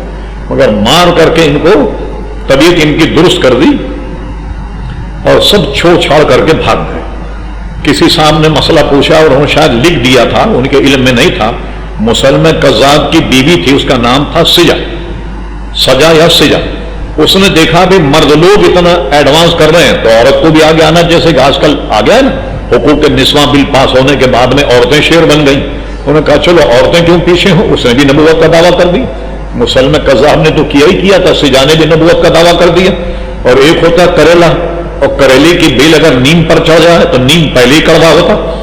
کہتے ہیں نا کریلا اور نیم چڑھا. اس نے نبوت کا دعویٰ کیا اور مسلم کذاب سے اس کا نکاح ہو گیا. لیجیے کریلا اور نیم چڑھا. جب نکاح ہوا تو یہ دونوں دلہا دلہن خیمے میں گئے. جب باہر نکلے 2-3 دن کے بعد تو لوگوں نے پوچھا بھائی یہ بتاؤ کہ نکاح میں تو کچھ مہر رکھا جاتا تو تمہارا مہر کیا ہے؟ بڑا عجیب جواب یہ مسلم کذاب نے. کہنے لگے جی ہمارا مہر اللہ تعالیٰ نے یہ مقرر کیا ہے کہ میری امت پر نماز فجر اور عشاء یہ دونوں معاف کر دی مہر میں. ظاہر ہے جیسا نبی ویسی اس کی وحی، ویسے اس کے احکامات. تو دونوں پڑھو، دونوں نمازیں معاف کر دی، یہ مہر مقرر ہوا. اور فرمائیے بات، لیکن یہ بات کسی کے ذہن میں سے اوجھل نہیں رہے. اعلیٰ حضرت فاضل بریلوی کے والد گرامی حضرت اللہ مولانا محقق نقی علی اکبر رحمۃ اللہ علیہ علم نشرح کی ایک تفسیر لکھی ہے، بڑی ضخیم، حالانکہ مختصر صورت ہے. اس کے کوئی جاننا چاہے تو دیکھے کہ تقریباً صفحہ نمبر 105 سے لے کر 111 تک یہی مسائل انہوں نے لکھے. اور اس میں یہ بتایا کہ مسلم کذاب کی بیوی نے سچی توبہ کی اور اسلام لے آئی، اور وہ ایک بھی صحابی کو کوئی آدمی دیکھے تو تابعی ہو جاتا ہے. کوئی خاتون اگر کسی صحابی کو دیکھے وہ تابعہ ہو جاتی. تو اس زمانے میں 10,000 تو صحابہ کرام تھے جو مسلم کذاب سے جنگ لڑ رہے. کتنے صحابہ کو دیکھا ہو، تو اس لیے وہ تابعہ ہے اور پکی مومن. لوگ مسلم کذاب کے شبے میں اس کی بیوی کو بھی کہہ دیتے ہیں کہ صاحب وہ بھی کافر ہوگی، تو وہ کافرہ نہیں ہوئی. ایک اس کے بعد آیا میدان میں اسود عنسی، اس نے بھی نبوت کا دعویٰ کیا. حضور علیہ السلام صحابہ کرام کی محفل میں بیٹھے تھے تو آپ نے اچانک خلاف معلوم فرمایا کوئی ہے جو میری مدد کرے. ایک صحابی کھڑے ہو گئے. حضور میں حاضر ہوں، فرمائیے کیا کام. حضور نے اس کو اسود عنسی کے پاس بھیجا، اس کو قتل کر کے آ. وہ اس کے گھر گئے اور جانے کے بعد پورے مکان کو، حویلی کو تلاش کر کے اسود عنسی کے کمرے تک پہنچ گئے. اور پہنچنے کے بعد ان کے بعد اتفاق بھی کوئی ہتھیار نہیں تھا اور اس کو گردن سے ایسے پکڑ لیا، اور پکڑنے کے بعد اس کو ایسا دبایا کہ اس کے یہ گردن کا موتی ٹوٹ گیا، ہتھیار کوئی نہیں تھا۔ اب وہ چیخنے لگا تو اس کے سارے جو محافظین تھے وہ آ گئے اور اس کی بیوی آ گئی۔ اچھا، اس کی بیوی بھی اس پر ایمان نہیں لائی تھی، اسود انسی پر۔ اب جب اس کی سانس رکی، اب وہ جیسے جانور کو ذبح کریں تو جو آواز پیدا ہوتی ہے حلق سے، خرخرے سے، وہ جب ایسا کرنے لگا تو اس کے محافظ آ گئے دوڑتے ہوئے۔ اس نے دروازہ کھٹکھٹایا، بیوی سے پوچھا خیریت تو ہے؟ اگر بیوی کہتی کہ بھائی ہاں یہ قتل کرنے کے لیے آئیں تو دروازہ کھول دیتی، وہ صحابی کا قتل ہو جائے۔ انہوں نے بڑی ہوشیاری سے کام کیا، بیوی نے کہنے گھبرانے کی ضرورت نہیں، اس پہ وحی آ رہی ہے، جب اس پہ وحی آتی ہے تو یہ ایسا ہی کرتا ہے، وہ مطمئن ہو گئے۔ انہوں نے گلا دبا کر اس کو قتل کر دیا، مار دیا جان سے۔ اس وقت تک ٹھہرے رہے جب تک کہ اس کی تحقیق نہیں ہوئی کہ ہاں بھائی یہ مر گیا۔ تو اس طرح حضور نے خود بھیج کر کے اس کو مارا، اور مارنے کے بعد میں اس کی نبوت بھی ختم ہو گئی۔ پھر جو اس کے گھر والوں نے اس کو نبی نہیں مانا، بیوی نے بھی نبی نہیں مانا، بلکہ اس کے قتل میں اس کی بیوی نے تو صحابی کی حمایت کی، یہ بھی قتل۔ اور یہ یاد رکھیے، حضور علیہ السلام کے بعد جس نے بھی نبوت کا دعویٰ کیا وہ بچا نہیں، اور وہ ضرور قتل کیا گیا، اور مسلمان بڑی سے بڑی مشکلات سے گزرے اور اس کو قتل کر دیا۔ چند سال پہلے کی بات ہے کہ مرزا غلام احمد قادیانی کا جو ہیڈ کوارٹر لندن میں ہے، اس کا جانشین تھا اس وقت طاہر، مرزا طاہر۔ اس نے پریس کانفرنس کی، کہا کہ ہمارے ماننے والوں کی تعداد دنیا میں 1 کروڑ ہو گئی، ہندوستان، پاکستان اور افریقہ میں 1 کروڑ ہو گئی۔ اس وقت اگر کوئی ممتاز قادری جیسا آدمی میدان میں آ کر اس کی چھٹی کر دیتا، کتنے بڑے مسلمان فتنے سے بچ جاتے، مگر افسوس کہ یہ زندہ رہا اور اپنی تبلیغ کرتا رہا اور لوگوں کو گمراہ کرتا رہا۔ بالآخر اتنی تعداد لوگ گمراہ ہوئے کہ ان کی جماعت کا آدمی کہتا ہے کہ ہمارے ماننے والے اب 1 کروڑ ہو گئے۔ کتنی بڑی تعداد ہو گئی، بڑے بڑے سینٹر انہوں نے بنا لی۔ اور اس کے بعد کیا ہوا اب وہ سنیے آپ، جو تاریخی باتیں۔ پاکستان بنا، تحریک پاکستان میں بھی قادیانی شامل ہو گیا۔ ظفر اللہ، جس کو انگریزوں نے سر کا خطاب دیا تھا، اس کو لکھا ہے سر ظفر اللہ خان۔ یہ مسلمانوں کی کمبختی دیکھیے، اس کو تحریک پاکستان میں شرکت کی وجہ سے جب پاکستان بنا تو اس خبیث کو وزیر خارجہ بنا دیا گیا۔ بتائیے، اب جب وہ وزارت کی کرسی پر پہنچ گیا، جو کام وہ کر سکتا تھا وہ اس نے کیے مسلمانوں کے خلاف۔ وہ تو مسلمانوں کو تباہ کرنا چاہتے تھے، اور یہی وجہ ہے کہ ایک قادیانی بہت پڑھا لکھا آدمی تھا، اقتصاد اور معاشیات کا ماہر، جس کا نام تھا M احمد۔ تو یحییٰ خان کو ایوب خان نے اپنی کرسی پر بٹھا کر پاکستانی مسلمانوں سے بدلہ لے لیا، میں تو یہی کہتا ہوں۔ اور وہ ایسا بے وقوف آدمی تھا کہ 24 گھنٹے نشے میں دھت رہتا، اس نے اپنا مشیر بنا لیا M احمد کو۔ اب مشیر بنانے کے بعد ہمارے علماء کہتے رہے کہ اس کو نکالو، یہ پاکستان کا بیڑا غرق کر دے گا۔ حکمرانوں کی سمجھ میں نہیں آئی اس وقت یہ بات، اور یہاں تک کہ مشرقی پاکستان ہم سے جدا ہو گیا۔ یہ بھی اگر آپ کہیں گے تو میں کسی وقت ثابت کروں گا، یہ سازش بھی قادیانی کی تھی کہ مشرقی پاکستان مسلمانوں سے نہیں مغربی پاکستان سے جدا ہوا۔ یہ سازش میں بھی M احمد اور قادیانی تھے، وہ بالکل پیش پیش۔ اور اب بھی دنیا بھر میں جو پاکستان یا مسلمانوں کے خلاف سازش ہو رہی ہے، یہ ساری سازش میں قادیانی جو ہیں یہ موجود ہیں، یہ یاد رکھیے۔ اب آئیے، اس نے کیا کیا، اس کی شروع کی زندگی بتانا بہت ضروری۔ ان کی کتاب ہے جس کا نام ہے البریہ، حقیقت الوحی کا ہم نے ابھی حوالہ دیکھ۔ البریہ میں مرزا خود اقرار کرتا ہے کہ میں جب اس نے اعلان نبوت کیا، اعلان نبوت نے کیا 1903 میں نے اعلان کرنے سے پہلے میری حالت یہ تھی کہ صبح کی روٹی کھاؤں تو دوپہر کی فکر ہوتی تھی، دوپہر کی روٹی کھاؤں تو شام کی فکر ہوتی کہ شام کی روٹی کہاں ملے گی، یہاں تک کہ مجھے سوائے اپنے دسترخوان اور روٹی اور کھانے کے کوئی فکر نہیں ہوتی۔ میں اتنا گمنام آدمی تھا کہ جس مردے کو دفن ہوئے 200 برس گزر گئے ہوں، جو نہ اس آدمی سے واقف نہ اس کی قبر، یہ میرا حال تھا۔ اور یہ کیا کرتا تھا، اعلان نبوت سے پہلے یہ سیالکوٹ میں ڈپٹی کمشنر کی آفس میں ملازم تھا، وہاں سے اس نے کچھ میٹرک کا امتحان دیا اور استادوں کی سوٹیں بھی کھائی ہوں کہ مرغا بھی بنا ہوگا، کچھ پڑھ لیا، یہ کلرک لگ گیا ڈی سی آفس میں۔ اس کے بعد کیا ہوا، خود ان کی کتابوں سے یہ ثابت، ایک پادری مرزا صاحب سے ملنے آتا تھا سیال کوٹ میں، ڈی سی کی کوٹ میں، اور اس وہاں کا ان کا سودا ہوا اور یہ چلے گئے قادیان۔ یاد رکھیے آپ، یہ قادیان مشرقی پاکستان، مشرقی پنجاب میں ایک شہر ہے بہت مشہور گرداسپور، یہ گرداسپور سے لگا ہوا ہے قادیان۔ تو یہ وہاں لے گئے، وہاں لے جانے کے بعد اس کی تربیت کی، اس کو پڑھایا اور اس کو تیار کیا۔ کیوں تیار کیا، اس کی تاریخ حقیقت جو ہے وہ بھی آپ سنیے کیسے تیار کیا۔ یہ بہت لمبا قصہ ہے، گفتگو بہت طویل ہو جائے گی۔ ہوا یہ کہ انگریز جب مسلمانوں پہ حاوی ہو گیا ہندوستان میں، 1799 میں سلطان ٹیپو کو شکست دینے کے بعد انگریز پورے ہندوستان کا حکمران بن گیا۔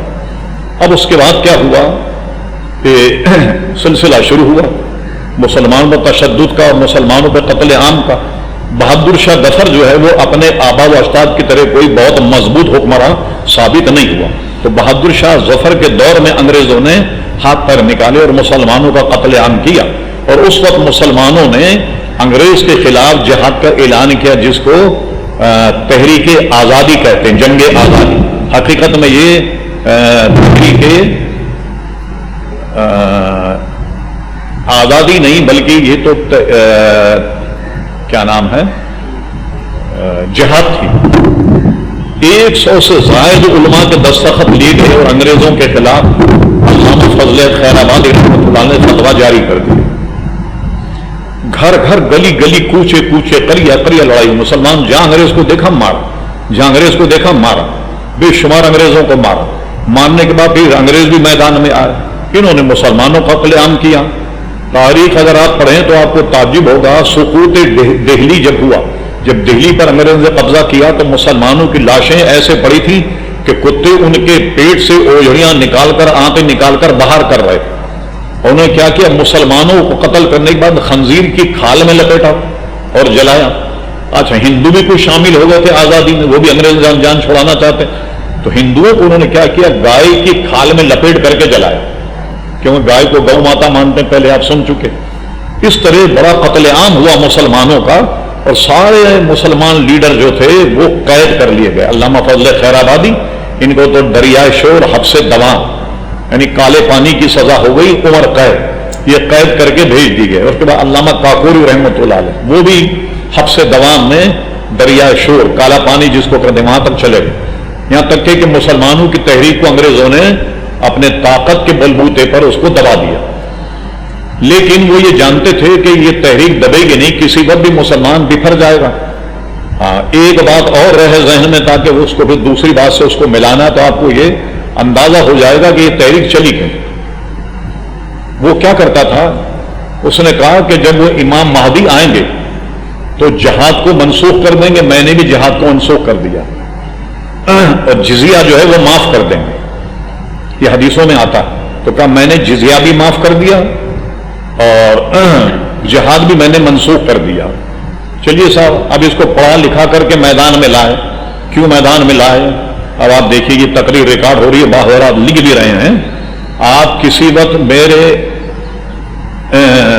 کہنے پر برٹش ایمبیسی چلے جائیں اور جا کر وہاں یہ رسالہ ان کی لائبریری سے نکال کر آپ اس کو دیکھیے، ساری قلعی کھل جائے گی مرزا غلام احمد قادیانی۔ ہوا یہ کہ جب مسلمانوں نے انگریزوں کو مارا اور انہوں نے مسلمانوں پر قبضہ کر لیا، اب دیکھا کہ مسلمانوں کے دل سے جذبہ جہاد، جنگ آزادی کا جذبہ ختم ہو گیا، تو انہوں نے کیا کیا، ہیں تو بڑے ہوشیار، انہوں نے انگریزوں نے 2 وفد بنائے، ایک تو بنایا صحافی اور دانشوروں کا، ایک بنایا پادریوں کا، اور ان سے کہا پورے ہندوستان کا دورہ کرو اور مسلمانوں کا جائزہ لو کہ یہ اب کیا چاہتے ہیں۔ یہ حضرات جو تھے صحافی اور کچھ عقلمند، یہ سب گئے، پورے ہندوستان کا دورہ کیا۔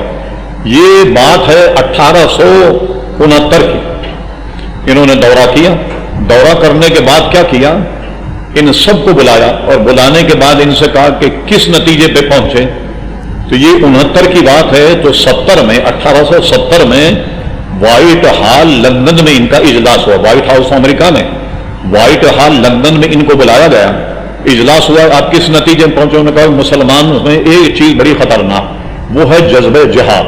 جب ان کے علماء کہہ دیں کہ بھائی جہاد ہو رہا تو یہ اپنے بال بچوں کا مال متاع کا بالکل خیال نہیں رکھتے اور اپنی جان تک دینے کے لیے تیار ہو جاتے ہیں۔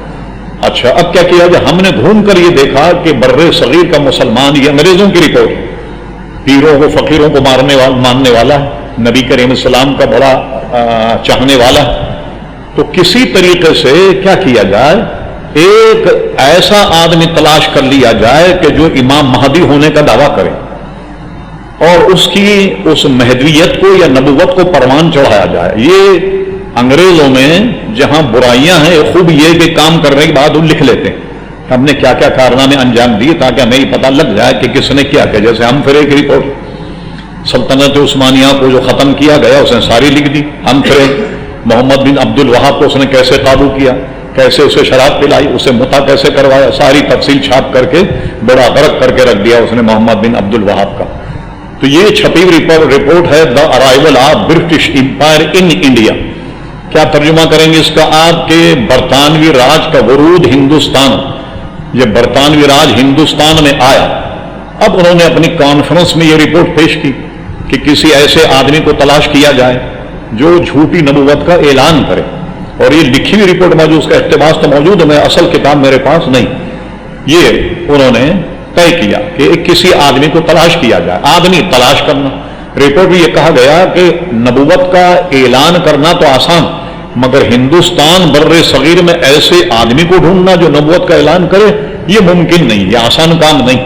لیکن انہوں نے کیا کیا، پوری قوت لگا کر ڈھونڈ لیا ایسا آدمی جس کو مرزا غلام احمد قادیانی کہتے ہیں۔ ڈھونڈ لیا آدمی، ڈھونڈنے کے بعد پہلے اس سے مجدد ہونے کا اعلان کروایا کہ تم ایسے پہلی سیڑھی پر پیر رکھو، اچانک مت کرو نبوت کا دعویٰ، یہ کہو میں اس صدی کا مجدد ہوں۔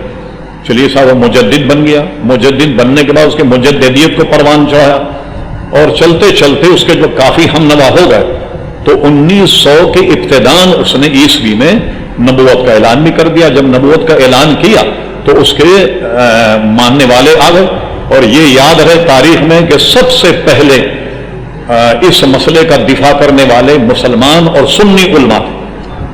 مولانا محمد دین نام تھا جن کا تعلق گرداسپور سے تھا، وہ ان کا رد کرتے تھے، اور قادیانی ان پر مقدمہ قائم کیا، اور مقدمہ وہ گرداسپور میں چلا، اور چلنے کے بعد سب سے پہلے جسٹس منیر تھا، اللہ اس کو جزائے خیر دے، کہ جس نے دنیا میں سب سے پہلے قادیانیوں کو غیر مسلم قرار دے دیا۔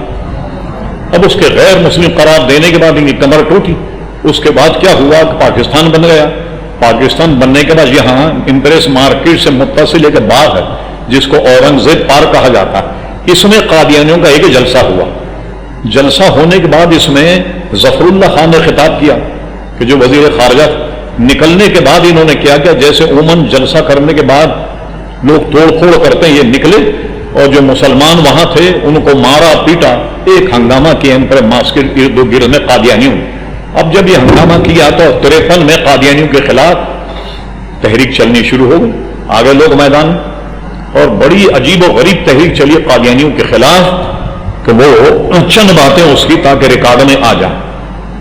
یہ جب 53 میں تحریک چلی کہ ان کو غیر مسلم قرار دیا جائے پاکستان بننے کے بعد، یہ بھی یاد رہے مسلم لیگ کے کئی اجلاسوں میں مولانا بدائنی صاحب وہ پہلے عالم دین ہیں جنہوں نے مسلم لیگ میں قرارداد یہ پیش کی کہ قادیانیوں کو کسی عہدے پر نہ رکھا جائے مسلم لیگ کے، ہاں ورنہ یہ گڑبڑ کریں گے۔ یہ مولانا بدائنی صاحب کا کارنامہ تھا کہ قادیانی کو کسی پوسٹ پر نہ رکھا جائے، مگر ہمارے جو حکمران تھے انہوں نے جناب اس کو وزیر خارجہ بنا دیے، اور وہ اپنے عقیدے میں اتنے خطرناک ہیں کہ جب جناح صاحب کا انتقال ہوا تو نماز جنازہ میں سارے لیڈر موجود، ظفر اللہ خان یہ بھی موجود تھا، سب نماز پڑھ رہے تھے، ایک جگہ بیٹھا ہوا تھا، چپ چاپ سے بیٹھا رہا۔ جنازہ ہونے کے بعد صحافی اس کے پاس پہنچے تو دیکھیے ہم لوگ تو ہے نا کہتے ہیں بھائی کسی کو برا مت کرو، مولانا آپ کیا کرتے ہو یار، اس کے پیچھے نماز نہیں ہوتی، اس کے پیچھے نماز نہیں ہوتی، نماز تو اللہ کی نماز ہے، چاہے جس کے پیچھے بھی پڑھ لو، قرآن ہی پڑھتا ہو نا، کوئی گیتا تھوڑی پڑھتا ہوگا۔ اس قسم کے ہمارے مسلمان بھائی ہمارے مولویوں پر تبرہ کرتے ہیں کہ یہ کیا کہتے ہیں اس کے پیچھے نماز نہیں، اس کے پیچھے نماز نہیں ہوتی۔ اب آپ سنیے، صحافیوں نے اس سے پوچھا کہ تم نے نماز جنازہ نہیں پڑھی، تو اس نے کیا جواب دیا، یہ اس وقت کے اخباروں موجود ہے، جناح صاحب کے انتخاب کے بار کے جنگ ہوا میں چلے آئی، ساری فائلیں آپ دیکھیں، یہ خبر سرخی سے چھپی کہ اس نے جواب یہ دیا، یہ نہیں کہا اس نے کہ بھئی یہ مسلمان تھے، میں قادیانی ہوں. اس نے کہا یوں سمجھ لو کہ مسلمان حکومت کا ایک کافر ملازم ہے یا ایک کافر حکومت کا مسلمان ملازم، اس لیے میں نے نماز جنازہ نہیں پڑھی. اس نے صاف کہہ دیا، اور ساری سرخی میں اخباروں میں اس کی خبر یہ چھپی کہ یا تو یہ سمجھو کہ مسلمان مملکت کا ایک کافر ملازم ہے یا کافر حکومت کا ایک مسلمان ملازم. اب چلیے جناب تحریک، تو تحریک میں کیا ہوا کہ دوسرے لوگ بھی شامل ہو گئے. اس میں اس زمانے میں اس کے صدر تھے تحریک ختم نبوت علامہ ابو الحسنات سید محمد احمد. یہ اعلیٰ حضرت کے خلیفہ تھے اور شاگرد تھے صدر الافاضل مفتی نعیم الدین مرادآبادی رحمۃ اللہ تعالی علیہ. اعلیٰ حضرت سے برکت کے لیے کچھ سبق پڑھے اور اعلیٰ حضرت کے خلیفہ بھی تھے. علامہ ابو البرکات صاحب یا علامہ ابو البرکات صاحب کے بڑے بھائی تھے. دونوں اعلیٰ حضرت کے شاگرد اور دونوں حضرات جو تھے وہ اعلیٰ حضرت کے خلیفہ. صدارت جو تھی علامہ ابو الحسنات صاحب کے پاس تھی اور اس کے جنرل سیکرٹری علامہ محمود احمد رضوی صاحب. جب ایک تحریک چلی، یہ تحریک جب چلی تو آپ یقین جانیے کہ اس کا ہیڈ کوارٹر جو ہے مسجد وزیر خان تھا لاہور. آج بھی آپ دیکھنے جا کر کے ساری تحریکیں یہاں سے چلتی، یہاں جلسے ہوتے، یہیں سے جلوس برآمد ہوتے. جلوسوں پر آرمی کو لاہور کو آرمی کے حوالے کر دیا، یعنی یوں سمجھیں جزوی مارشاء اللہ لگا دیا. خواجہ ناظم الدین کا وقت تھا، سمجھے نا، ہاں وہ گورنر جنرل تھے. لاہور کو آرمی کے حوالے کر دیا اور کہا جو جلوس نکلے ان کو پہلے روکنے کی کوشش کرو ورنہ سب پہ فائر کھول. ہزاروں مسلمان جلوس لے کر نکلتے تو آرمی کا قاعدہ کیا تھا، ایک لال ڈورا وہ بچھا دیا کرتے. سن 77 کی تحریک میں یہی ہوا، لال فیتا بچھا کر کہتے کہ اگر تم نے لال فیتا عبور کیا تم پر گولی چلا دی جائے. چنانچہ کیا ہوا، وہ لال فیتا انہوں نے بچھایا، مسلمان جوش میں تھے، لال فیتا عبور کر کے مسلمان نکل گئے اور آرمی نے گولی چلا دی. آپ یقین جانیے کہ اتنی لاشیں جمع ہوئی کہ زندہ وہی بچے جو لاشوں کے نیچے دب گئے، وہ زندہ بچے، باقی سب شہید ہو. مسجد وزیر خان میں ختم نبوت کا جلسہ تھا اور آرمی کو آرڈر کر دیا گیا کہ وہاں گولی چلا. انہوں نے مسجد میں آن کر جب گولی چلائی تو دیکھنے والے بتاتے ہیں کہ نمازیوں کا خون ایسے بہ رہا تھا جیسے بارش کا پانی بہتا تھا. کتنے لوگ اس میں مرے. ایک بات اس کی میں اور بتا دوں تاکہ وہ بھی تاریخ کا حصہ بن جائے اور لوگوں کے سمجھ میں آ جائے.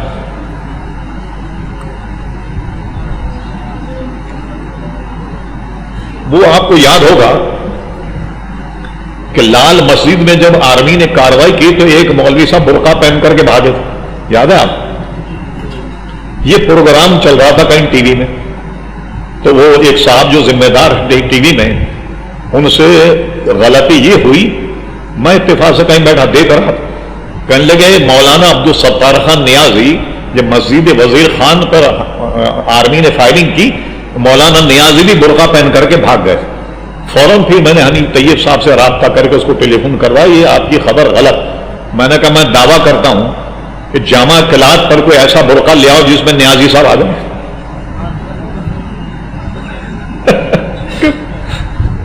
کہ برقع پہن کے رہو. جھوٹ دیکھیں، لوگ اپنا عیب چھپانے ہمارے علماء کی طرف تبرہ کر رہے ہیں. وہ اتنے لمبے آدمی تھے کہ وہ ترا باندھ کر اگر آئے تو یہ جو ناپ کو گیٹ نظر آ رہا ہے یہ بغیر جھکے اس میں سے نہیں آ سکتے. اتنے خراب، اور ترا بھی ان کا ماشاءاللہ 1.5-2 فٹ کا ہوتا تھا. جب وہ گاڑی میں بیٹھتے تو پہلے وہ ٹوپی لے کر ترا سنبھالتے، پھر گاڑی میں بیٹھتے. گاڑی میں نہیں آتے تھے ترا سنبھال، کھلی ہوئی جیپ میں آ جاتے تھے. ان کو کہتے ہیں ہم یہ برقع پہن کر کے بھاگ گئے. وہ 7 فٹ کے جوان تھے، اتنا بڑا ترا، کوئی برقع آئے گا ان کو؟ اور کہنے برقع پہن کر دیوار پھاند کر کے بھاگ. میں تمہیں برقع دیتا ہوں اور کہتا ہوں کہ برقع پہن کر دیوار پھاند کر کے بچا. یہ صرف مولانا نیازی صاحب کو بدنام کرنے کی تھی کہ سنی مولوی بھی کبھی برقع پہن کر بھاگے. لیکن یہ ہوا کہ بروقت خبر پہنچنے پر اس نے تردید کر دی کہ یہ واقعہ مولانا نیازی صاحب کا صحیح نہیں تھا. تو بدنام کرتے ہیں لوگ اپنے نمبر بنانے کے لیے. پھر جب میں دوسرے نمبر لگاؤں تو پھر آپ ان سے آن کر کے پوچھیے. بات ایک دفعہ کیا ہوا کہ ختم نبوت کی تحریک میں یہ طے تھا جب میٹنگ ہوتی کہ کوئی آدمی گرفتاری نہیں دے گا. جب بھی آرمی گرفتار کرنے آئے کھسک جائیں. کسی طرح بھی اپنی جان بچائیں. اگر گرفتار ہونے لگ گئے لوگ تو یہ تحریک جو ہے یہ مان پڑ جائے گی. یہ طے تھا. تو ایک دفعہ نیازی صاحب تقریر کر رہے تھے اور جب وہاں پولیس نے دھاوا بولا تو نیازی صاحب کسی طریقے سے بچ کے نکل گئے. تو نکلنے کے بعد ان کی صبح فوٹو چھپنے والی تھی کہ نیازی صاحب جو ہے وہ جلسے سے نکل گئے اور پولیس کے ہاتھ نہیں آئے چکما دے کر. یہ بات خود میں نے نیازی صاحب سے پوچھی. انہوں نے کہا بات یہ تھی اصل میں. تو انہوں نے خبر کیا اڑائی کہ مولانا نیازی جان بچانے اپنی داڑھی منڈا کر کے بھاگ گئے. انہوں نے کہا ان کو میری فوٹو ملی نہیں داڑھی والی تو میرے زمانے طالب علم کی ایک فوٹو انہوں نے چھاپ دی اور میں اس وقت طالب علم تھا تو اس وقت میری داڑھی نہیں تھی. لوگوں نے یہ اٹھا دیا کہ نیازی صاحب تو داڑھی منڈا کر کے بھاگ گئے اور برقع پہن کر کے بھاگ گئے. ایک صاحب نے کیا کہا کہ مولانا نیازی دیگ میں بیٹھ کر کے بھاگے. میں نے پھر نیازی صاحب سے پوچھا. نیازی صاحب نے کہا میں نے تو لاہور کے بہت بڑے جلسے میں ایسے ڈنڈا بجا کر کے کہا پہلے وہ دیگ لاؤں.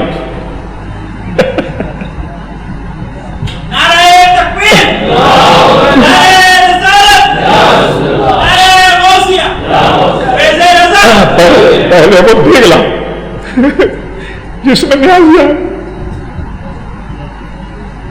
نیازی صاحب کے بریانی کی دیکھ رہے ہیں جھوٹ خالی بدنام کرنے کے لیے. اور جب تحریک چلی تو آپ کو تعجب ہوگا کہ مودودی صاحب بھی پکڑے گئے, نیازی صاحب گرفتار ہوئے اور مولانا ابو الحسنات صاحب کے بڑے صاحب مولانا خلیل احمد صاحب یہ گرفتار ہوئے. علامہ نیازی صاحب کو سزائے موت پھانسی سنا دی گئی کہ پھانسی کی سزا دی جائے اور مولانا خلیل احمد صاحب کو بھی پھانسی کی سزا سنائی گئی اور سارے علماء گرفتار کر کے سکھر جیل بھیج دیے گئے. سب سکھر میں بند تھے, بڑے بڑے اکابر مشائخ اور پیران اعظام سب سکھر جیل میں بند تھے. اب کیا ہوا کہ نیازی صاحب کو یہ لطیفے کی بات نہیں حقیقت ہے. جب کسی کو کال کوٹری میں منتقل کیا جائے تو شلوار سے ناڑا نکال دیا جاتا اور ناڑا نکال کر پینٹ اگر پہنا ہو تو بیلٹ نکال دیتے ہیں. کس لیے کہ سزائے موت سے آدمی اتنا خائف ہوتا ہے کہ خود ہی پھندا لے کر کے مر جاتا. تو نیازی صاحب کا کمربند نکال کر ان کو کال کوٹری میں ڈال دیا گیا تھا. اور اسی طرح مودودی صاحب کو بھی پھانسی ہو گئی. مگر مودودی صاحب کو کسی ختم نبوت کے ایکشن میں پھانسی نہیں. مودودی صاحب کا ریکارڈ آپ پڑھیں, مجھے تو الحمدللہ پوری اسٹڈی اور کتاب موجود ہے. مودودی صاحب نے کہا میں نے تو یہ فیصلہ کر کے جماعت اسلامی کو سنا دے جو ڈائریکٹ ایکشن میں حصہ لے میں اس کو جماعت اسلامی سے نکال دوں گا.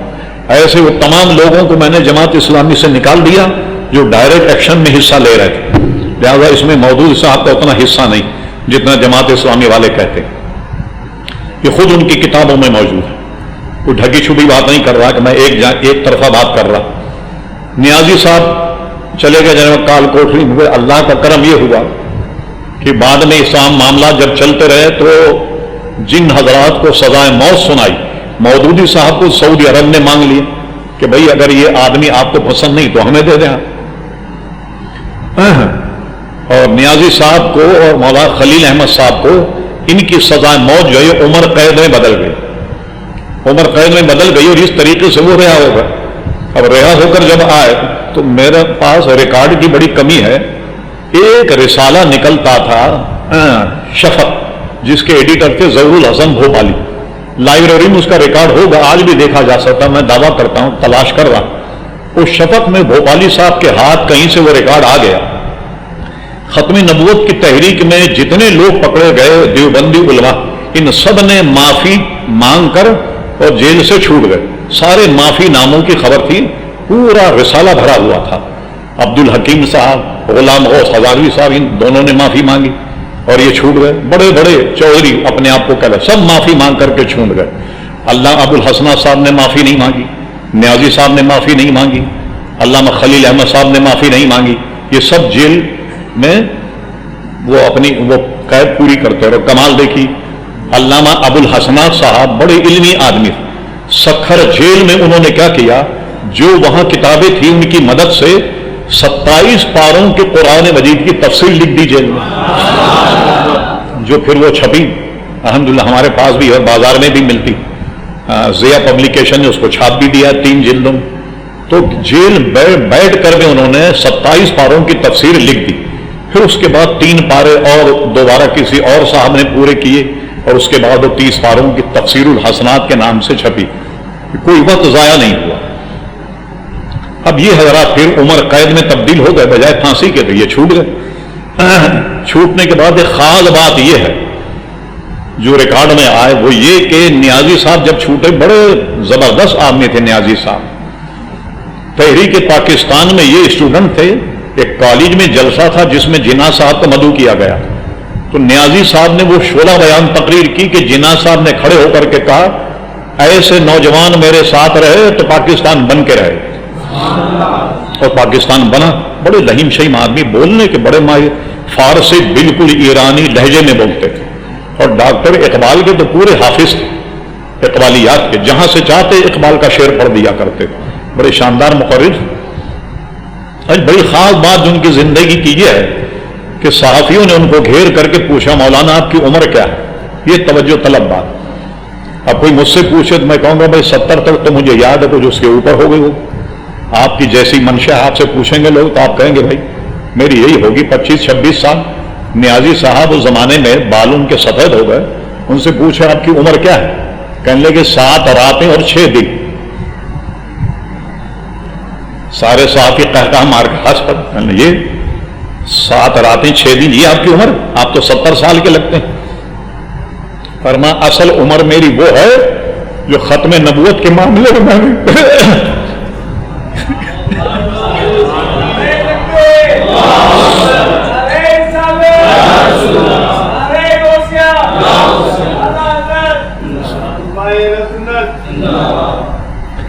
ختم نبوت کے سلسلے میں نے کال کوٹھی میں گزارا، وہ 7 راتیں تھیں اور 6 دن، یہ میری عمر۔ ہم سے کوئی پوچھے کیا عمر تو بتائیے، کوئی 2-4 دن ہم نے دین کے لیے گزارے۔ اتنے جرأت مند آدمی تھے۔ اور یہ میں تحقیق سے کہتا ہوں کہ جب مولانا رہا ہوئے تو جیل میں وزن کیا جاتا ہے قیدی کا، جاتے وقت بھی اور آتے وقت بھی۔ جب ان کا وزن کیا گیا تو ان کا وزن پہلے سے بڑھ گیا، بے فکر تھے وہ سزائے موت سے، کوئی نہیں گھبرا۔ یہ وہ تحریک چلی جس میں ہزاروں لوگ شہید ہوئے۔ اللہ اکبر، وہ منظر کاش کہ کوئی پورا اس کا جو پرانی تاریخ سے باقی تھا اس کو لکھے۔ ایک مرتبہ یہاں آرام باغ میں جلسہ ہوا، لوگوں کا رجحان دیکھیے، یہاں مقرر تھے صاحبزادہ فیض الحسن صاحب، اور توتی بولتا تھا اس زمانے پورے بذر صغیر سید فیض الحسن شاہ صاحب کا۔ تو آپ آرام باغ سے صدر تک پبلک تھی اور آرام باغ سے لے کر ٹاور تک پبلک تھی۔ اتنا بڑا جلسہ تھا کہ جب جلسہ ختم ہوا تو خواجہ ناظم الدین نے ٹیلی فون کر کے علامہ صاحبہ فیض حسن صاحب کو جلسے کی مبارکباد دی کہ مبارک ہو، اتنا بڑا جلسہ پاکستان میں ختم نبوت کے حوالے سے نہیں ہوا جو اتنا بڑا جلسہ آپ نے کیا۔ اب چلیے صاحب یہ تحریک چلتی رہی، اور اس کے بعد یہی ہوا کہ جب جیل چلے گئے علماء بند کر دیے گئے، اکثریت جو تھی لیڈر قسم کے لوگ جو تھے کارکن وہ سب قتل کر دیے گئے، یہ تحریک پھر دب گئی۔ لیکن قادیانی پھر اپنی جگہ قائم رہا، اور قادیانی رہا، سمجھے صاحب، اور یہ اپنی حرکتوں سے باز نہیں آیا، اور یہ تحریک جو ہے وہ ایک طرح سے اعتراف کر لیا جائے کہ ناکام ہو گئی، اس لیے کہ لیڈر گرفتار ہو گئے۔ ہم تو غیر سے بالکل بچے تھے۔ اب اس کے بعد سنیے کیا ہوا، یہ آئی گئی بات ختم ہو گئی۔ اس کے بعد پھر یہ سن 1973 میں کیا ہوا، کالج کے لڑکے تھے وہ لاہور اسلام آباد کی سیر پر نکلے چھٹیوں میں، ان کی ٹرین روکی ربوہ پر، تو ربوہ پر روکی تو ظاہر ہے کہ مسلمان کے جذبات ہوتے ہیں، لڑکوں نے نعرے لگائے قادیانیوں کے خلاف، قادیانی مرد آباد، مرزا غلام احمد قادیانی مرد آباد۔ تو ان کا شہر تھا وہ ربوہ، سارے ان کے نوجوان اکٹھے ہوئے، پوری ریل گاڑی میں مسلمان طلبا کی اتنی مار لگائی، اتنا مارا کہ مار مار کر ریل کے ڈبوں سے باہر پھینک دیا۔ یہ دوسری تحریک چلی گئی۔ اب یہ بات جب باہر آئی تو ہر شہر میں پھر تحریک چلنے لگی ختم نبوت۔ کراچی میں بھی چلی، پنڈی میں بھی چلی، فیصل آباد میں بھی چلی، لاہور میں تو عروج کا دور تھا۔ یہ ہے 73 والی تحریک۔ اب یہ تحریک جب چلی اس میں بھی بھگدڑ تو کافی مچ کہ جہاں بھی کہیں جلسہ ہو پولیس آن کر چھاپا مار دیتی، مگر ہمارے میٹنگ میں طے ہوا کہ گرفتاری نہیں دینی۔ میں کئی مسجدوں میں گیا تو میں ایک مخصوص ٹوپی جو پہنتا ہوں میں نے تقریر کی اور ٹوپی بغل میں دبائی، اور یہاں کی پولیس کو اتنی عقل مند نہیں، اس کو جھانسا دینا کوئی بہت بڑا کام نہیں، یہ ٹوپی میں نے بغل میں دبائی اور سیدھا نکل کر چلا گیا.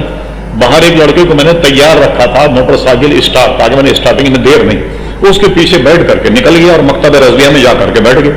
اب پولیس مجھے ڈھونڈ ڈھانڈ کر کے چلی.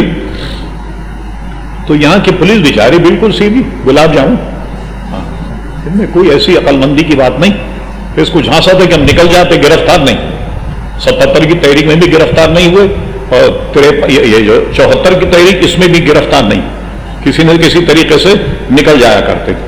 ایک ایسی آپ کے تباہ آزمائی کے لیے کہتا ہوں، ایک ولی خان کا لیڈر تھا، وہ پولیس کو نہایت ہی زیادہ مطلوب تھا، بغاوت کا مقدمہ. اب اتفاق دیکھیے کہ ناظم آباد میں اس کے بھائی کی شادی تھی، اور اس شادی میں شرکت کرنی، پوری پولیس نے گھیرا ڈال دیا اس میدان کا جہاں شادی ہونے والی تھی. یہاں تو ضرور آئے گا اپنے بھائی کی شادی میں. آپ کو تعجب ہوگا کہ وہ آیا، شادی میں شرکت کر کے دعوت کھا کے بھی چلا گیا، پولیس کو پتہ نہیں لگا. پولیس کو پتہ ہی نہیں لگا. کوئی آدمی اپنی اپنی ہوشیاری ہوتی، جیسے مغیرہ ابن شعبہ کے متعلق حدیثوں میں ہے، اسماء الرجال کتابوں میں، کہ 8 دروازے ہوں اور 8 دروازے پر، ہر دروازے پر 4 پولیس والے بٹھا دیے جائیں، پہرے دار، کہ خبردار کسی دروازے مغیرہ ابن شعبہ نہ داخل ہو نہ نکلے، پکڑ لینا اس کو. مغیرہ ابن شعبہ اتنے ہوشیار ہیں کہ ہر دروازے سے گھس کے ہر دروازے سے نکل کر بتا دیں گے اور پولیس کو پتہ ہی نہیں لگے. بعض میں ہوشیاری ہوتی. اچھا، اس نے ہوشیاری کیا کی؟ ولی خان کے آدمی، بھائی کی شادی تھی، پولیس کو 10 دینے کے لیے خود سہرا باندھ کر کے آ گئے، پولیس کو پتہ ہی نہیں لگا. پولیس سمجھی کہ دولہے کی تشریف لائے. بٹھایا، پورا نکاح میں بیٹھا رہا، دعوت وغیرہ کھا کر، اور سہرا باندھ کر گاڑی میں بیٹھ کر کے چلا گیا. تو صحافی جو ہیں وہ کم مانتے، انہوں نے جناب ساری خبر لی. اب جب پولیس والوں پتہ گیا تو سارے سر پیٹ کر رہے تھے کہ ہمارے سامنے سے گیا، ہمارے سامنے سے آیا اور ہم پکڑنے میں ناکام رہے. وہ یہی سمجھے نا کہ دولہے نہیں ہے، وہ دولہا سہرا باندھ کر کے آ گئے، کسی کے وہم و گمان بھی نہیں کہ وہ شخص ہوگا. اس طریقے سے اس کو جل دے کر ہم لوگ نکل جاتے اور پکڑا ہی نہیں تھے، اس لیے کہ ہماری میٹنگ میں طے ہوتا کہ کوئی شخص گرفتاری اگر دے گا تو یہ تحریک جو ہے یہ مان پڑ جائے گی. اب یہ تحریک چلی بہت عروج پر، یہاں تک کہ یہ عروج پر چلی کہ آپس میں لڑائی جھگڑا تو اپنی جگہ ہوا. اس زمانے میں قومی اسمبلی جو تھی، وہ تو آپ جانتے ہیں، نہ کوئی سیاسی گفتگو نہ ہو جائے. مشرقی پاکستان میں مجیب الرحمان جو تھا وہ جیتا، اور مغربی پاکستان میں پیپل پارٹی نے سیٹیں لی. اس وقت قومی اسمبلی کے ممبر تھے 237 ممبر تھے قومی اسمبلی. اب کیا ہوا؟ چلیے وہ پاکستان تو چلا گیا ہمارے ہاتھ سے. اب بچا کچا پاکستان جو تھا یہاں یحییٰ خان نے بھٹو صاحب کو اختیار دے دیا. اب یہ قومی اسمبلی میں بل پیش ہوا. وہ بل کس نے پیش کیا؟ اس کی بھی تاریخ ایسے سننے آ. ایک بل پیش کیا عبدالحفیظ پیرزادہ نے، جو ابھی تک زندہ ہے، اور اس سے مل کر کے آپ تفصیل پوچھ سکتے ہیں. وہ ایسا سادہ وکیل ہے کہ عام آدمی سے بھی اپنے دفتر میں مل لیتا ہے. آپ کہیں کچھ ہم یہ تاریخی حقائق جاننا چاہتے ہیں تو وہ آپ سے ملاقات کر لے گا. اس نے پیش کی، مگر وہ تحریک کیا تھی؟ ایک مطلب کہ جو حضور کو آخری نبی نہیں مانے وہ کافر ہے. یہ تو قادیانی بھی کہتے ہیں حضور کو آخری نبی مانتے، لیکن کیا کہتے ہیں کہ آخری نبی وہ ایسے ہیں کہ اب کوئی شریعت والا نبی نہیں آئے گا، تشریعی نبی نہیں آئے گا، ذلی حضور کے پیروی کر کے ان کی اطاعت کر کے نبی آ سکتا ہے، اس معنی میں آخری نبی. اس سے ہمارا مطلب تو حل نہیں ہوا. اور ایک قرارداد پیش کی نورانی صاحب نے. اس میں کیا تھا؟ اس میں قرارداد میں یہ تھا کہ صدر، وزیر اعظم، پہلے قرارداد یہ تھا کہ مسلم کی تعریف کیا ہے. سب سے پہلے تو مسلمان کی تعریف پیش کیا جائے. یہ ہٹا دو ذرا سامنے سے، ذرا صفحہ نمبر اس میں آپ نکالو، یہ نکالو. بیٹھے رہیے. ہاں کوئی کرے. 1.5 گھنٹہ ہو گیا مجھے بولے گے، لیکن میں نے کہا چلیے گفتگو مکمل ہو جائے. یہ طے ہونا تھا کہ بھائی صدر اور وزیر اعظم یہ مسلمان ہوں. یہ تو قاعدے کی بات ہے نا، اس لیے کہ پاکستان کا نام جو ہے وہ اسلامی جمہوریہ پاکستان رکھا گیا، تو پاکستان کا سربراہ مسلمان ہونا چاہیے. اب اس پر لے گئی ہوئی کہ مسلمان کی تعریف کیا ہے. کوثر نیازی نے چیلنج کر دیا علماء کو کہ آپ مسلمان کی تعریف پر جمع ہی نہیں ہو سکتے. مجھے کوئی سب مشترکہ مسلمان کی تعریف لکھ کر کے دو تو میں جانوں کہ بھی آپ مسلمان کی تعریف متفق ہو. تو یہ چیلنج علامہ عبد المصطفیٰ ادری صاحب نے قبول کیا اور مسلمان کی تعریف لکھی اور لکھنے کے بعد حکومت کو دے دی. اب وہ سنیے مسلمان کی تعریف جو لکھی اور سب کے لیے قابل قبول ہو گئی. یہ میں آپ کو پورا دستور پاکستان ہے جس کو آئین پاکستان کا، اس میں سے آپ کو میں پڑھ کر سناتا ہوں کہ وہ تاریخ مسلمان کی کیا کی گئی. یہ دیکھیے یہ کتنی بڑی کامیابی اہل سنت کی ہے کہ وزیر اعظم کے حلف نامے میں یہ الفاظ لکھیں گے آرٹیکل 91 دستور پاکستان آئین پاکستان. جب حلف اٹھائے تو وہ یہ کہے گا میں جو بھی اپنا نام ہو اپنا نام کہے بحیثیت وزیر اعظم صدق دل سے حلف اٹھاتا ہوں کہ میں مسلمان ہوں، توحید قادر مطلق اللہ تبارک و تعالی کتب الہیہ جن میں قرآن پاک خاتم الکتاب ہے، نبوت حضرت محمد صلی اللہ علیہ وسلم بحیثیت خاتم النبیین جن کے بعد کوئی نبی نہیں آ سکتا، روز قیامت اور قرآن پاک اور سنت کے جملہ مقتضیات اور تعلیمات پر میں ایمان رکھتا ہوں کہ میں خلوص نیت سے پاکستان کا حامی اور وفادار رہوں گا، کہ میں بحیثیت وزیر اعظم پاکستان میں اپنے فرائض کارہائے منصبی ایمانداری اور اپنی انتہائی وفاداری کے ساتھ اسلامی جمہوریہ پاکستان کے دستور اور قانون کے مطابق ہمیشہ پاکستان کی خود مختاری سالمیت استحکام بہبودگی کے خاطر انجام دوں گا. تو اس میں یہ شامل کر دیا گیا کہ میں مسلمان ہوں، اور مسلمان کی تعریف کیا کی گئی کہ میں اللہ تعالیٰ پر ایمان رکھتا ہوں، اس کی وحدانیت پر، اور حضور علیہ السلام پر ایمان رکھتا ہوں، تمام آسمانی کتابوں پر میں ایمان رکھتا ہوں، اور یہ کہ حضور علیہ السلام کو بحیثیت خاتم النبیین جن کے بعد کوئی نبی نہیں آ سکتا، روز قیامت اور قرآن پاک سنت کے جملہ مقتضیات اور تعلیمات پر ایمان رکھتا. اس سے کیا ہوا کہ اب کوئی قادیانی وزیر اعظم نہیں بن سکتا.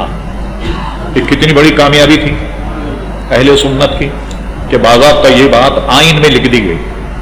ایک بات دوسری ایک بولنا کیا بولو تو صحیح پوری آخری صفحہ دکھا.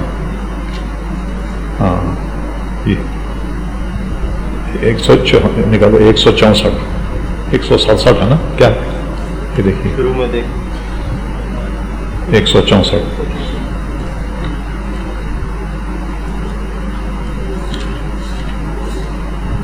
معاف کیجیے آپ کو تکلیف ہو رہی لیکن بات مکمل ہو جائے. یہ دیکھیے آپ جو میں ڈھونڈ رہا تھا آپ کو دوبارہ سناتا ہوں. مسلم سے کوئی ایسا شخص مراد ہے جو وحدانیت اور توحید قادر مطلق اللہ تبارک و تعالی طور پر کسی ایسے شخص پر نہ ایمان رکھتا ہو نہ اسے مانتا ہو جس نے حضرت محمد صلی اللہ علیہ وسلم کے بعد اس لفظ کی کسی بھی معنی میں یا مفہوم میں کسی بھی تشریح کے لحاظ سے پیغمبر ہونے کا دعویٰ کیا. یعنی یہ بھی کہا کہ میں ایسے کو نہیں مانتا. تو مسلمان یہ ہے کہ قادیانی اور کسی کو وہ مسلمان نہ مانے نہ کسی کو نبی مانے. اب اس کے بعد غیر مسلم کی تعریف میں یہ کہ غیر مسلم سے کوئی ایسا شخص مراد ہے جو مسلم نہ ہو اور اس میں عیسائی ہندو سکھ بدھ پارسی فرقے سے تعلق رکھنے والا کوئی شخص قادیانی گروپ یا لاہوری گروپ یہ بھی غیر مسلم اقلیت. یہ جب مقدمہ چلا قومی اسمبلی میں تو لاہوری گروپ کے جو قادیانی وہ آئے ملنے کے لیے علماء سے کہا یہ بتائیے کہ ہم تو غلام احمد قادیانی کو نبی نہیں مانتے، ہم تو اس کو مجدد مانتے، ہمیں کیوں کافر قرار دے رہے ہیں آپ؟ تو ہمارے علماء نے ان سے کہا کہ مرزا غلام احمد کے کارنامے کو دیکھ کر وہ ایک اچھا مسلمان ثابت نہیں ہوتا تو مجدد کیسے ثابت ہوگا؟ تو انہوں نے کہا نہیں آپ کا بھی نام لیا جائے گا. لہذا دونوں نام آئین میں آ گئے کہ مسلمان کی تعریف یہ ہے کہ وہ مرزا غلام احمد قادیانی یا لاہوری گروپ میں سے کسی کو اپنا نبی نہیں مانتا ہوگا. تو یہ دونوں ساتھ شامل کر لیے گئے آئین میں، قادیانی اور یا لاہوری گروپ. ان کی یہ بات مانی نہیں گئی. چلیے صاحب یہ ہو گیا. اس کے بعد آئیے ذرا سا قومی اسمبلی کی اس وقت کارروائی کا کوئی تھوڑا سا حصہ جو ریکارڈ میں آ جائے. یہ کیا ہے؟ ٹھیک، چلو بیٹھے. وہ یہ ہے کہ جو قرارداد، اب یہ بہت غور سے دیکھیے، اب آپ نورانی صاحب نے بنائی قرارداد، ان کو غیر مسلم اقلیت، اس پہ 137 ممبران کے دستخط تھے. ٹھیک، اور یہ بات ان سے پوچھی جو نمائش پر بہت بڑا لکھا ہوا مرکزی مجلس ختم نبوت، ان سے کوئی آدمی سوال کرے. اس وقت 2 MNA تھے، ایک کا نام تھا دیوبندی، ایک کا نام تھا مولوی عبدالحکیم، اور ایک کا نام تھا غلام غوث ہزاروی. انہوں نے اس قرارداد پہ دستخط نہیں کی. آپ تو ختم نبوت کے نام کی روٹی کھا رہے بھائی ساری زندگی، اور آپ تو چیمپئن بنے اور آپ نے دستخط نہیں کی اس پہ. انہوں نے دستخط نہیں کی، دونوں عبدالحکیم اور غلام غوث ہزاروی، انہوں نے دستخط نہیں کی. اور اگر کسی صاحب کا ریکارڈ ہو تو ایک صحافی تھا بڑا خطرناک قسم کا، اس کا نام تھا شوریش کاشمیری. اس کا چٹان دیکھ لیں، اسی تاریخ کا کسی لائبریری میں رکھا ہوگا، جس تاریخ میں 7 ستمبر کو یہ غیر مسلم اقلیت قرار دیے گئے.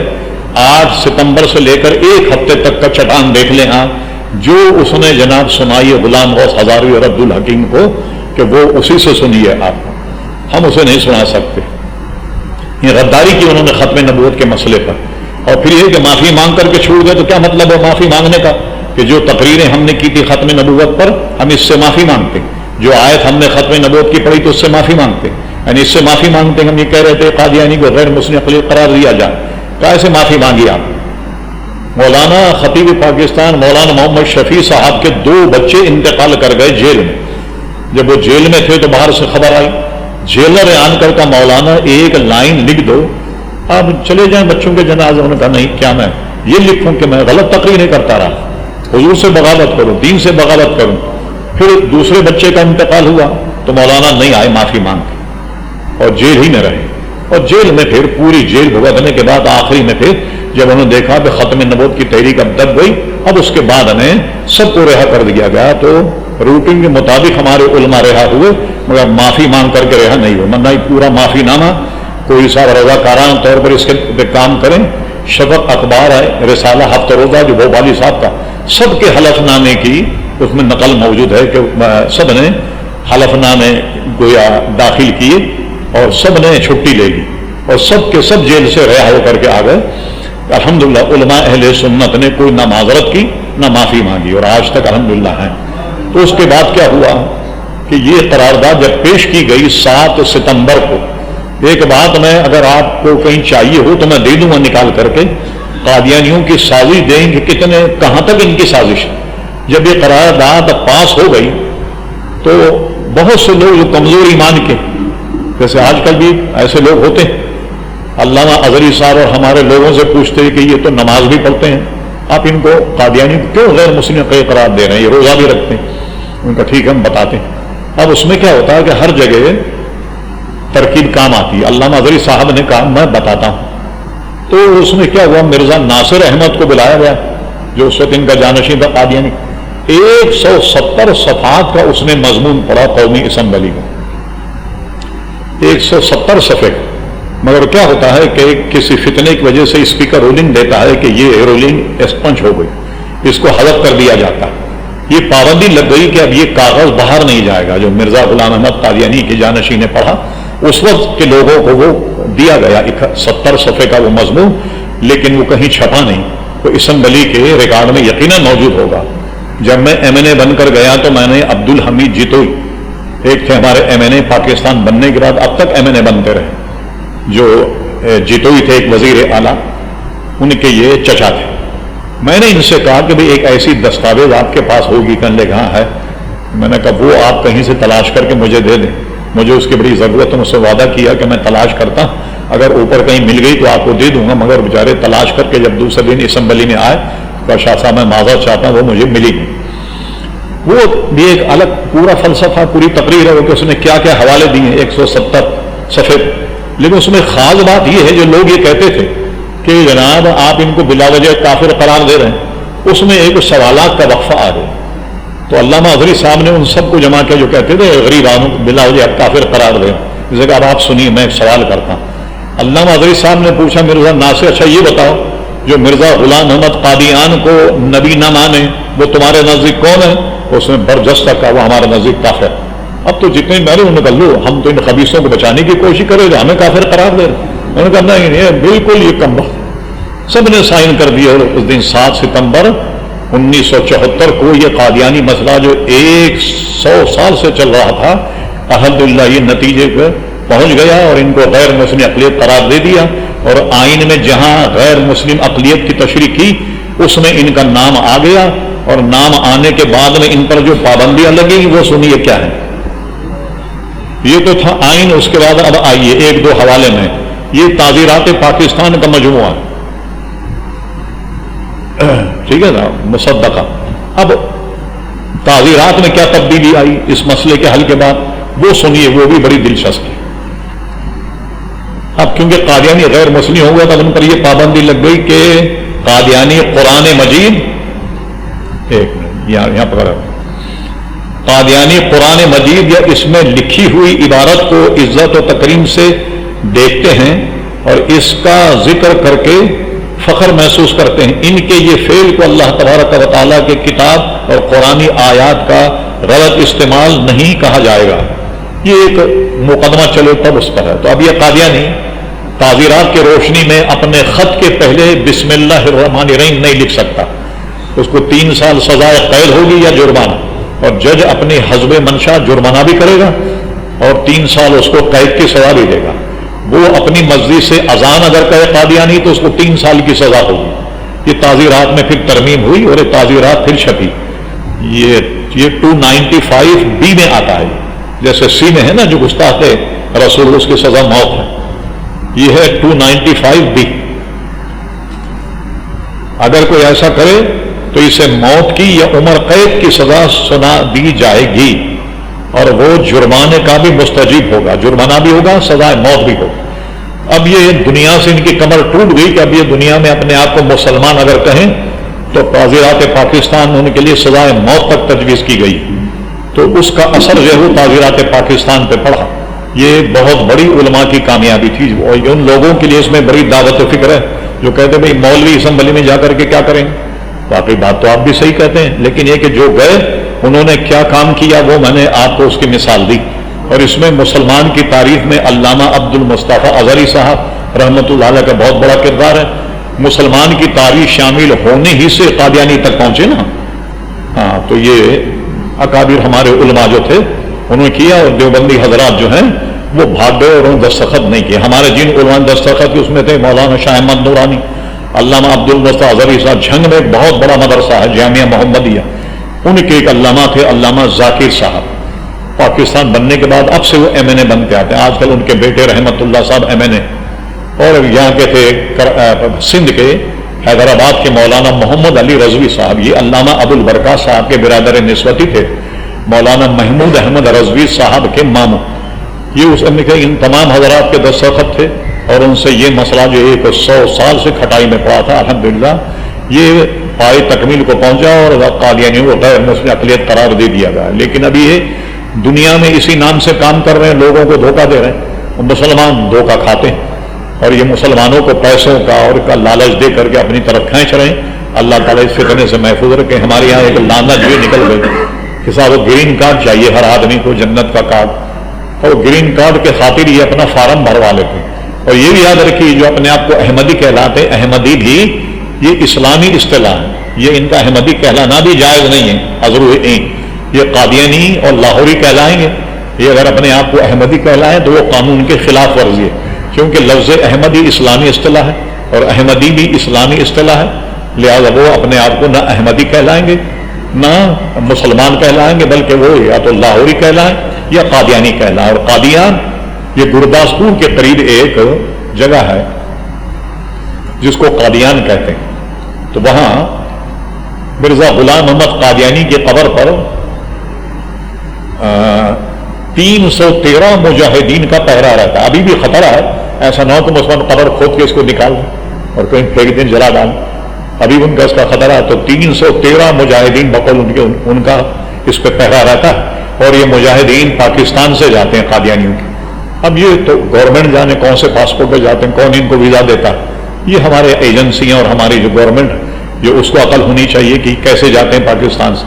تو ساری دنیا میں ان کی اس سے آئین کے اعتبار سے تعزیر کے اعتبار سے یہ رسوائی ہوئی, ان کی کمر ٹوٹ گئی اور سب کو پتہ لگ گیا کہ قادیانی یہ مسلمانوں کا فرقہ نہیں. الحمدللہ اللہ تبارک و تعالیٰ کہ فتنے سے محفوظ فرما. بے شمار لوگ جن کے شکار ہیں اللہ تعالیٰ ان کو محفوظ فرما, ایمان کی ہمارے عقیدے کی سلامتی فرما. اللہ تبارک و تعالیٰ ہر فتنے سے مسلمانوں کو محفوظ فرما. آمین یا رب العالمین. دعا کیجیے اللہ تبارک و تعالیٰ تمام شرکا محفل جو انٹرنیٹ پہ سن رہے ہیں وہ بھی شریک محفل ہیں, سب کو صحت و عافیت عطا فرما. اللہ تبارک و تعالیٰ قادیانی فتنے سے اور ہر فتنے سے مسلمانوں کو نجات عطا فرمائے. ہم سب کی مغفرت فرما الہی, ہمارے آبا و اجداد کی مغفرت فرما, ہم سب کو صحت و عافیت عطا فرما. تمام اہل محفل اپنے رحمتوں کا نزول فرما, سب پر ارضی سماوی بلاؤں سے محفوظ فرما, حاسدین حسد سے شریوں کے شر سے محفوظ فرما. آمین یا رب العالمین. وصلی اللہ تعالی علی خیر خلقہ سیدنا محمد علیہ وصحبہ اجمعین برحمتک یا ارحم الراحمین. کچھ بات زیادہ ہو گیا, میں معذرت چاہتا ہوں آپ سے.